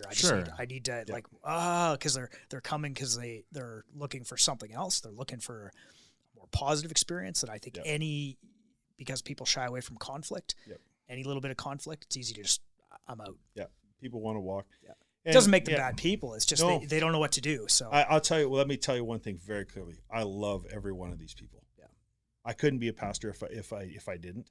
I love the people who hurt us, and it sucks. And I'll admit this: there were days when there were not good things in my heart, towards them. Yeah, like hate. So one of the things that gets worked out of me in this process is I didn't know. Like I knew I know I'm a human being. I'm capable of hate. Mm-hmm. I didn't know that I was that capable. Didn't realize it was that close to the. I have a process where I embrace my hatred on a fairly regular basis. Yeah. Just to know it's there, because I know and it's always about something really dumb, like something like circumstantial. Yeah. But I just allow myself to feel just like I could burn it all down right now. Yeah. And then be like, okay, that's still there. keep that ember burning. Yep. You know, in a box What's over behind door here. number 12, surprise, motherfuckers. Yeah. Just in case we need it. Yep. But I think it's important to know that you still have it in you. I don't think there's I think our capacity for love, capacity for goodness, Mhm. is balanced by our capacity for something else. Yeah. And I think the way we look at the world kind of comes through that. Where if we're used to feeling wronged, if we're used to living in that negative state, it does infect us. It does become like a sickness. It does eat us up inside. Yeah, totally. And it's the opposite of, you know, if we're feeling the good thing, we're feeling generous and we're growing. But I think that when it comes to that negative emotion, it's something we have to be aware of in ourselves. Because it's there. Yeah. Everybody has it inside of them. I think you're fortunate that you don't have to, it's not something that comes up often for you. Well, it comes up. Maybe it comes up more often than you would presume, but it's just it for me in this season. I was honestly, there's a couple of days when I'm talking to my pastors, the guys who pastor me and who mentor me and who walk with me. You know, like where I'm like, there's no stop. They get full access to what's going on in my heart and mind. Right. And I'm sharing with them. I'm like, I'm pretty surprised that if I saw this person today. Yeah. I would choke them out and I would put their teeth on the curb. Yeah. And they'd have to have dental surgery, you know. And of course, I'm just mad. Yeah. But I'm going like I see that that's there. I got to deal with that now. Yeah. I got to turn that over to God. The worst thing you could do is ignore it. Absolutely. Yeah. Right? When you have to put words to it and vocalize it and actually like confront it. Ooh. Yeah. Well, because here's the irony. This is the hilarity of God, if you will. He's got me in the furnace of refining in this whole process, right? Mm-hmm. And so the dross comes to the top. I'm being refined into something more pure. Great. So part of me is like, no, I want to hold on to that. You know, but it's too hot to hold on to this. Like I can't hold on to this. And so it's funny, as much as God is given mankind this free will, he also from time to time is like, you don't get to choose. Yeah. If you're in, you're in. And because you're in, because you said you're in, you're gonna go through this process now. And I do love you, son. I do care about you. And I'm like, I don't believe you, God. And you know what? God can handle that. God can handle the moments where I don't think he cares about me enough. Well, it's hard for people to wrap their minds around the fact that, you know, if you're God's instrument, yeah, you might be heated up, put on an anvil and beaten. Yeah. Yeah. You might not even get used for something super noble from time to time. Oh, you might actually just get hung on the wall for a bit. Mm-hmm. Or forever. Yeah. Yeah. It's possible, you know, and it's like, I'll tell you what, processes like this, they are made to knock the carnality out of people. They take up your cross and follow Jesus every day. That should be the norm for every person who claims to be a Christian. And I don't think a lot of people have to pay that price. I've had to pay that price every day for months. And I've had to pay the price of every day for months of saying, I'm still called to this. There's still purpose here for me. I'm still going to do it. And the cool thing is as much as it's been hard, we're still seeing amazing things happen. We're seeing people get set free. We're seeing people's lives change. We're seeing people's marriages saved. We're seeing kids get a chance they would have never got, a future they could have never had if they weren't being impacted by what we get to do. So it's God crazy, doesn't man. Stop being good just because bad things are happening to us. He is always good. Yeah, absolutely. He is always good. He was good to Job every step of the way through Job's trials and troubles. And what I think the what do they call it, the wisdom of hindsight. If you look back now, if you had walked away from that, all these people that have been helped since, maybe they would not have gotten that help. Oh, I got to tell you, man. So, there's a few people who are absolute rock stars that have stayed with us and they never would have stepped up if there wasn't that hole created. Right. And I mean, you know, you guys will hear about some of these people sometime in the future, because they are rock stars. They are awesome. Great leaders. They are better leaders than maybe what we had before. And, you know, I say that at great risk, because what if one of the people who's mad at me and left hears this podcast? Oh, he's taking shots at us still. No, I don't not think so. taking I shots at think that's anybody. just Yeah. part of being humble, is we all have to realize that we can improve. Yeah. I'm always in leadership positions. Totally. It's like I can't seem to escape them, and maybe I don't try that hard to run away from them, but man, I'm shitty sometimes. Yeah. Like probably, I don't want to say a lot of the time, but I can always do better. And so when I get constructive criticism, or even if it's not constructive, because even when we do our classes, I always tell people, like, hey man, if there was something you didn't like, maybe you just don't like me because I'm an asshole, go ahead and tell me that. Yeah. Like, I want to know that, because that's how I'm going to get better. Yeah. And that's just, I think if you're a leader, just by virtue of claiming the title or being in a position like that, you have to be open to criticism. Well, and it doesn't have to be yeah. harsh, negative criticism, but as soon as you step up, Well, feedback. You have to be open to feedback. Yeah. You don't have to call it criticism. Sure, feedback. Maybe that's a better feedback word is for it. feedback, Yeah. and there's always something. Here's a reality. Leadership is most simply defined as influence. Like, that's what leadership is. Yeah. And if you're drawing breath, you have influence. Yeah. So nobody actually gets to escape the leadership blanket. Nobody. You can be the most quiet, trying to hide in the hole person in this world. If you're drawing breath, everywhere you go, you have an influence of some kind. I mean, you're sucking air. There's only so much air to go around in the room. You have influence. You have leadership. And that is something that I don't think a lot of people want to engage. But it's still true. Whether someone listening to this wants to admit it or not, if you're drawing breath, you have influence. And because you have influence, you're a leader. Well, somebody could follow what you're doing. But a lot of people, they want to be the leader, or Yes. be a leader, the leader, but so- they don't want the responsibility. Yeah, that they comes want to with be it. in charge. Yeah, but they don't want to take. Yeah. They don't want to take responsibility for what that Being in entails. charge and being a leader are two incredibly different things. Well, even indirectly, one of the things that that people don't tend to realize is that you're always influencing someone all the time. Yes.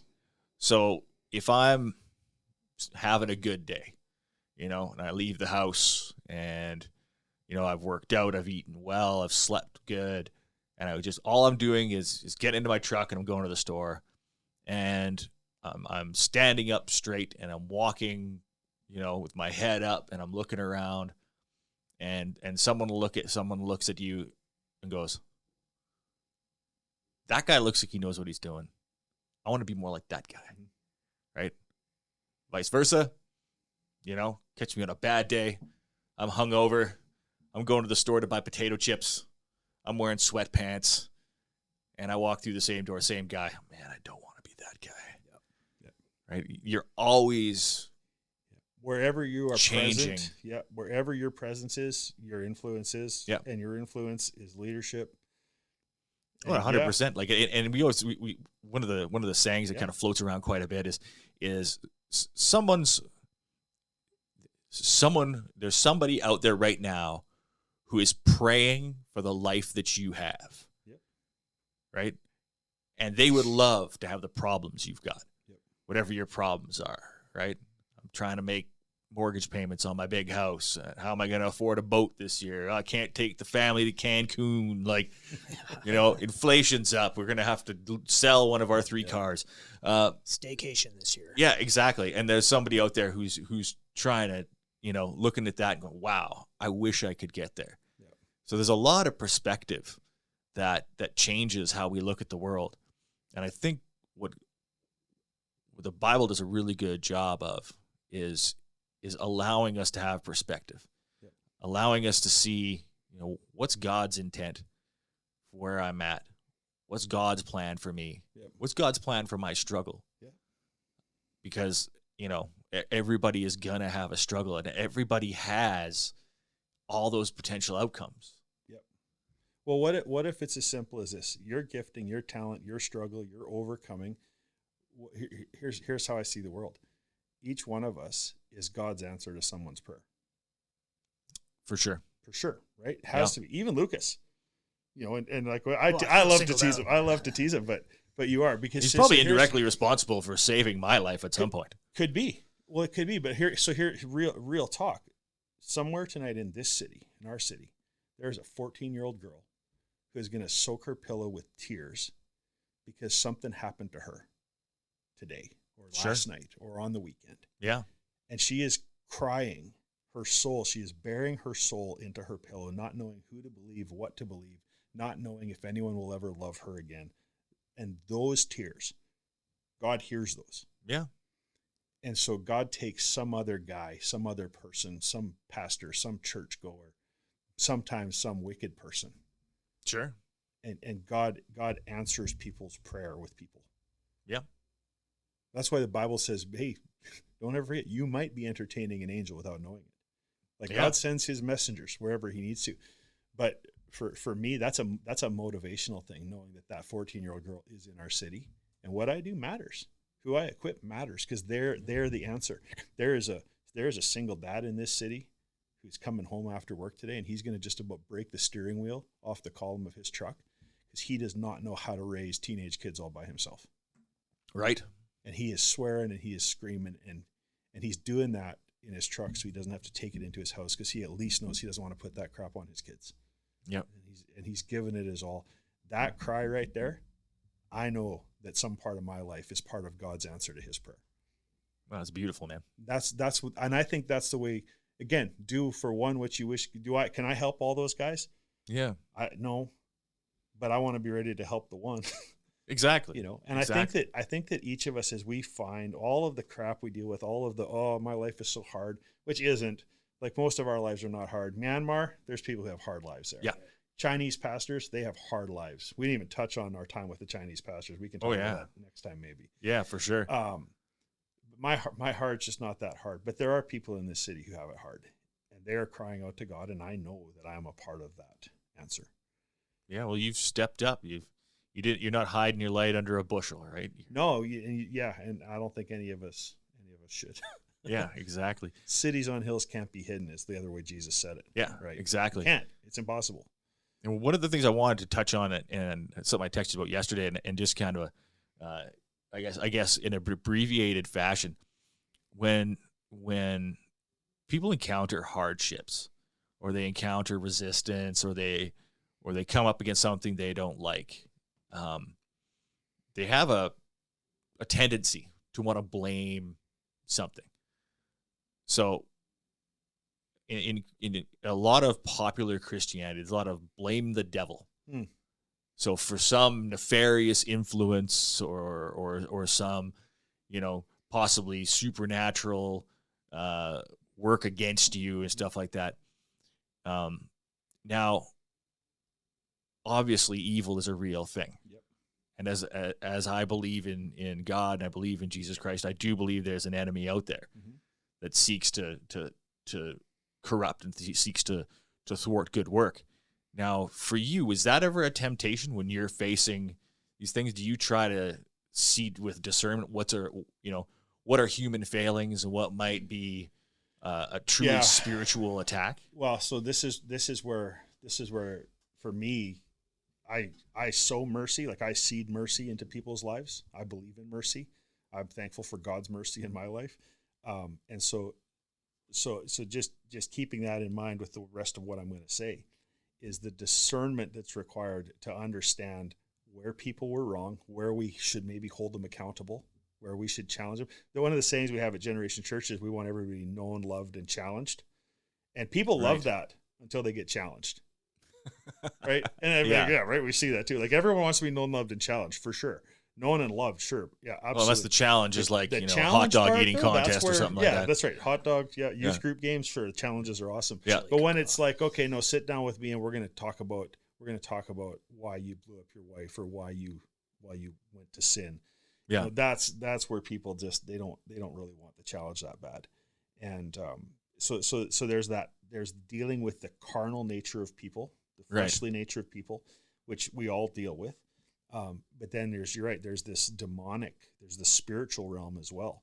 Yeah. And interesting enough, I've had a couple of very interesting encounters. I've full on went into a meeting with a gal, and she wigged right out, just, and screaming and swearing. And I was talking with an evil spirit for a good part of that conversation, which, again, that can be a podcast for another day. I spent a good chunk of my life in that end of things. That's right. Yeah, I remember you sharing a little bit about that. Yeah, we can talk about that another time. But what I find puzzling is a lot of, I guess you would say in popular culture or just people who are in the media who are Christian in public, tend to attribute things to evil that may or may not be, Right. may just be human failings, and then seem to ignore things that are more likely really evil. Really able to be legit spiritual. Yeah. Yeah. So there's a guy named Jack Hayford who was, I mean, some people would know his name. He's a famous like pastor, big church guy, but he was fairly common saying you can't disciple a demon and you can't cast out the flesh. So this is, and That's fair. That's fair. This is the reality of what we deal with. Right. And it's important too, to keep in mind, Jesus spent 2/3 of his public ministry casting out devils and healing the sick. Yeah. So the spiritual side of everything that happens is really significant. And there are demons, and there is a spiritual darkness that physically manifests in our world and causes havoc and problems. And I have physically seen it. I have seen things I can't unsee. So just to be clear on that. Now, if I try to disciple that in someone, like, and teach, you can't teach that out of someone. It's, like, right. Hey Dave, you've got this, if you got this demonic thing going on in your life, like, we can talk discipleship on it. What you need is the power of Jesus applied to your life so that you're set free from it, which I remember from your testimony, you have literally experienced that. Okay? Call on the name of Jesus and the darkness left and the oppression stopped. Like, I know that power. Yeah. And at the same time, now on the other side of it, there's this real practical walking out of discipleship, what is discipleship? Well, it's discipline. It's being disciplined to walk as Christ walked. And that's the part that people don't like, because it's all me. I can't blame the devil for what has to be disciplined in my life. Right. I can blame the devil for what has to be cast off of me. Yeah. The spiritual whatever, but that discernment, it's probably not as hard to see the line as some people might think. Well, I think it's one of those things, like, if people want to blame the devil, okay, so you think the devil has time for you? That's fair. Which, okay, if he's evil, so sure, he probably does. But if you think the devil has time for you, then God does too. Wow. Yeah. So you can't, so if you're blaming the devil, it's like, well, you should probably just fix your shit. If you're cognizant enough to blame the devil, it's probably you. Yeah. Well, that's kind of what I'm. Between a demonic possession where somebody is like truly fucked up and evil, and there's something wild going on with them, versus like, oh, it's That's kind of what I'm getting at. Like, one of the things that I tend to see in the media is where a Christian group will point out wrong in the world. And the moment that they become an accuser, right? The moment that somebody's struggling with a decision in life, and maybe they're making a bad decision, or maybe they're misinformed, and they're holding a position that's counter to a Christian position, and they'll say, you are, doing the work of the devil, or you're doing evil, and the moment that they become an accuser, because the devil is an accuser, right? He is the one that's pointing out you're not worthy of God's love. You're the one who's like, that's what he points out to people. So I find that the devil is a lion, constantly stalking after us. So sometimes I just see when people tend to think that they're opposing something when really they're doing the work they shouldn't be doing. Yeah, for me, from the time I was a little kid, I remember that the scripture teaches us that we don't wrestle against flesh and blood, but against powers and principalities and rulers in heavenly places. And so there is this thing. Yeah, you can go and protest the pride parade. I don't know what the point is myself. I don't. Yeah. I don't think that political activism is the answer to the world's woes. No. I think that we gotta love people, and I say this knowing there are people from extremely, let's just say, left circumstances, who are finding Jesus and getting baptized. The Holy Spirit is the one who convicts people of sin, and I think that 100%. I do think that does not give people who know the difference between what is sin and what is not permission just to stay silent on everything. Yeah. But also, like, why pitchforks and torches? Like, why? Yeah. What they good? work. Why not? Well, in some cases. Well, I mean, there's some cases. So that's what I mean is sometimes there's evil, Yep. and sometimes you have to go after the monster 100%. You got to slay dragons, Yep. right? One of the Instagram algorithm or something like that's been showing me a lot lately is these guys guys and girls who are going out and evangelizing at some of these events, and the fact that they're out there doing that, they're not protesting. Mm-hmm. They're out there, reading the gospel. They're out there giving tracts. They're out praying with people, and the fact when they have a victory, when they have somebody who's who just looks lost, you can tell by the tattoos and the piercings, the dye, this and the clothing that they are literally The beard and the bra. willing to do anything to themselves to try and belong, to try and fit in, to try and find Bro, some. what are you doing out here? I don't know. So try and find some acceptance in the world, and they finally break, and they say, well, no one's ever explained the gospel to me like that before. Yep. Right here, I thought it was this thing where it was all hate and it was all this and it was all that. Somebody explains it to them, and you can see their hearts soften, and they accept this new reality, this new outlook in the world.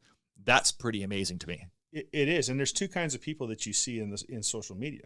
There's two kinds of people who show up in those scenarios, and there's the ones who come apparently and as far as I can perceive, they're coming to antagonize. Then I also see the ones where they're just coming to hold a hand and pray, and I'm a fan of the guys who are walking into that scenario to hold hands and pray. I've seen some amazing things happen with that. The guys that just show up with the placard around their neck and they appear to be there to antagonize, I actually stop short of judging them too. I do. Yeah. I do, because you can't forget that God sent a man named Jonah to a city called Nineveh in the Old Testament. And the message Jonah was to carry was, if you don't repent from this wickedness and sin, God will destroy your city. That was the message God sent with Jonah. So what I'm saying is, let me be clear in this. God sent Jonah to wear a placard around his neck to say, sinners, turn or burn. Yeah. Jonah was a chicken. He didn't want to do that. And you get the biblical story of Jonah and the whale. Yeah. And but here's what I like the asparagus version personally. Personally, that's my favorite. It is totally. The got some great VeggieTales version songs. is beautiful. But here's what people miss in that. What was the point of Jonah? What was the point of the story? Is that God wanted to save the city. Yeah. Which by the way, if you read the book of Jonah, that's what happened. The city repented and turned their hearts toward God, and God did not destroy the city. And that all gets lost when the preacher gets on the soapbox and is wearing the placard, and then half the church world's like, you're judgmental, and I'm ashamed, and you're making all those Christians look like. I'm like, stop being so quick to judge. Yeah. For all you know, he's a man of God or she's a woman of God doing what God told them to do. Shut your mouth and quit being so quick to speak. Yeah. Because there's also permissive people who are watering the truth down, going out, they're showing up to these things and they're participating as one of the group.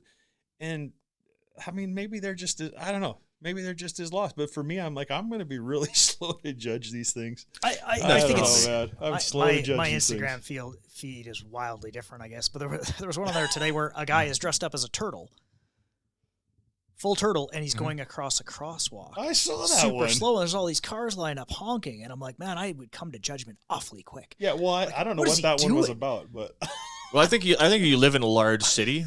It takes all kinds. oh, I don't judge because I'm just like, that to me is entertaining. Like if it was like 100 guys in business suits crossing the road and it took the same amount of time, that's just boring. Sure. yeah, I'm there for Turtle Guy. yeah, Now if it's every single day and he's just blocking traffic, maybe he's mentally ill, maybe he's living in the turtle suit. Exactly. We don't know. Like he could be. So we had a guy show up in one of our services not that long ago, and literally he pulled aside one of our leaders, happened to be my son Jacob, and he's like, he's super weird, super, maybe mentally, maybe demon possessed. I don't know, but he is trying to follow Jesus, this poor guy. And his story basically was, listen, what I know is, like, all this church stuff, what I know is God wants me back in jail. That's where God's calling me, is back to jail. So I gotta do something to get back into prison. You know, so it's like, okay. So winter's coming too, so it's like, you know what? I'm not sitting here going like I'm slow to judge it. I think that's crazy and misguided. Yeah. I think that Prison Ministries International is a great way to go into prisons and minister to inmates if you wanted to do something like that. Yeah. You don't need to go commit a crime. But that's the nature of people. Like, there is a healthy dose of crazy in some people, and it's there from their trauma, and it's there from it, and whether the trauma was they were raped as a little kid, or their trauma is that they did way too much LSD. Yeah. Both traumatize the brain, you know. So, like I say, it's not about judging. It's about having, I like to use the word discernment. It's about discerning, what does this person need? And in that regard, we're all called to play doctor just a little bit. Like, we should be analyzing and looking and trying to discern what's healthy and what's needed. And then, by the way, if you're trying to do that without asking God for help and praying on it and waiting for an answer coming from his throne, I don't know how you do it. You guys talked with Mel Sigelkow a few weeks ago. Yeah. I know that. And, you know, Mel is doing a great thing in our city and is in the thick of it. 100%. With people who are in there. And I think if you unpack conversations with him, you find the same thing. But it's always this, like, what am I doing? Am I discipling or am I delivering? Like, what does this person need? Because we all actually need a little bit of deliverance in our lives. And I'm not saying everybody's demon possessed. There are some in the faith who would believe that. I'm not saying that. But I'll just quickly use the analogy of Israel. When Israel was brought out of Egypt, so that was cool. God delivered them from Egypt, and the Red Sea experience and all the miracles, the manna and the quail and the water from a rock, like all these miracles. But you know what? There was also some Egypt that needed to come out of the people. Yeah. And in that 40-something year process or 30-year process, whatever it was, that's what was happening. And I would even suggest to this day, I think there's still a little bit of Egypt and bondage and slavery in all of us. That's why Jesus came. Oh yeah. Yeah. You know? Human beings make fantastic slaves. So it's one thing, I've been delivered from a life of sin. Great. Yeah. Now I also need some sin delivered from me still. That is the process of becoming more like Jesus. Sure. That's the discipleship process. That's the refining process. That's the crucible of, you know. Yeah. So. No, I think that's a fantastic place to wrap it up is that slow to judgment. Yeah. Like, I think that's important. I think not even judging our own circumstances, right? We end up in a tough spot. The world's against us, this, that, and the other thing. If we're not rushing to judge our own circumstances, what don't we know? Self-awareness is everything. Right? Take that breath, pray on it, and it's beautiful that you're coming through this trial, and you're as enthusiastic and you're as positive as you are, and I think that's gonna help, you know, build that new church and bring those people there, because they'll know you've been through it. Yeah, they'll know you didn't give up. Yeah, if nothing else, we can know that God's mercy is new every morning. And it's a good day if you're on, as my friend Doug Vandermark says, it's a great day. I'm on this side of the grass. Yeah. Absolutely. If I'm still breathing, God's not done. All those things. So, yeah, definitely appreciate you coming on, because when it was like sort of a few months in, I was like, you're gonna have to come on the podcast, talk about this. And the look he gave me was like, fuck you. That's kind of it's a firm no. I might have thought that actually. I could. He thought it for sure. Just read it written in his eyes. Yeah. So, I guess so. You can find the Great Range Podcast on YouTube, Spotify, Apple Podcast, and Castbox. Be sure to like, comment, subscribe. You can follow us on Instagram and X. What else? Book. Well, there's a new book coming. New book is coming. By the time this airs, we will have a new website. So which is www.thegrayrange.com. Which link will be in the descriptions. Yeah, we'll be live. There's a web store coming. There's a new book coming, but I'm just taking the time to do everything right. Yeah. I want to make sure that if we're going to offer stuff to people, that it's quality and it looks good and good stuff at the Gray Range. That's awesome. Yeah, it should be pretty neat. So, thanks again, Pastor Travis, for coming. Thanks for having me, guys. You're the first honest second time guest we've had. Wow, I was really looking forward to this. So it's been great. Awesome. Thanks, guys. All right. This is the Gray Range Podcast. Out.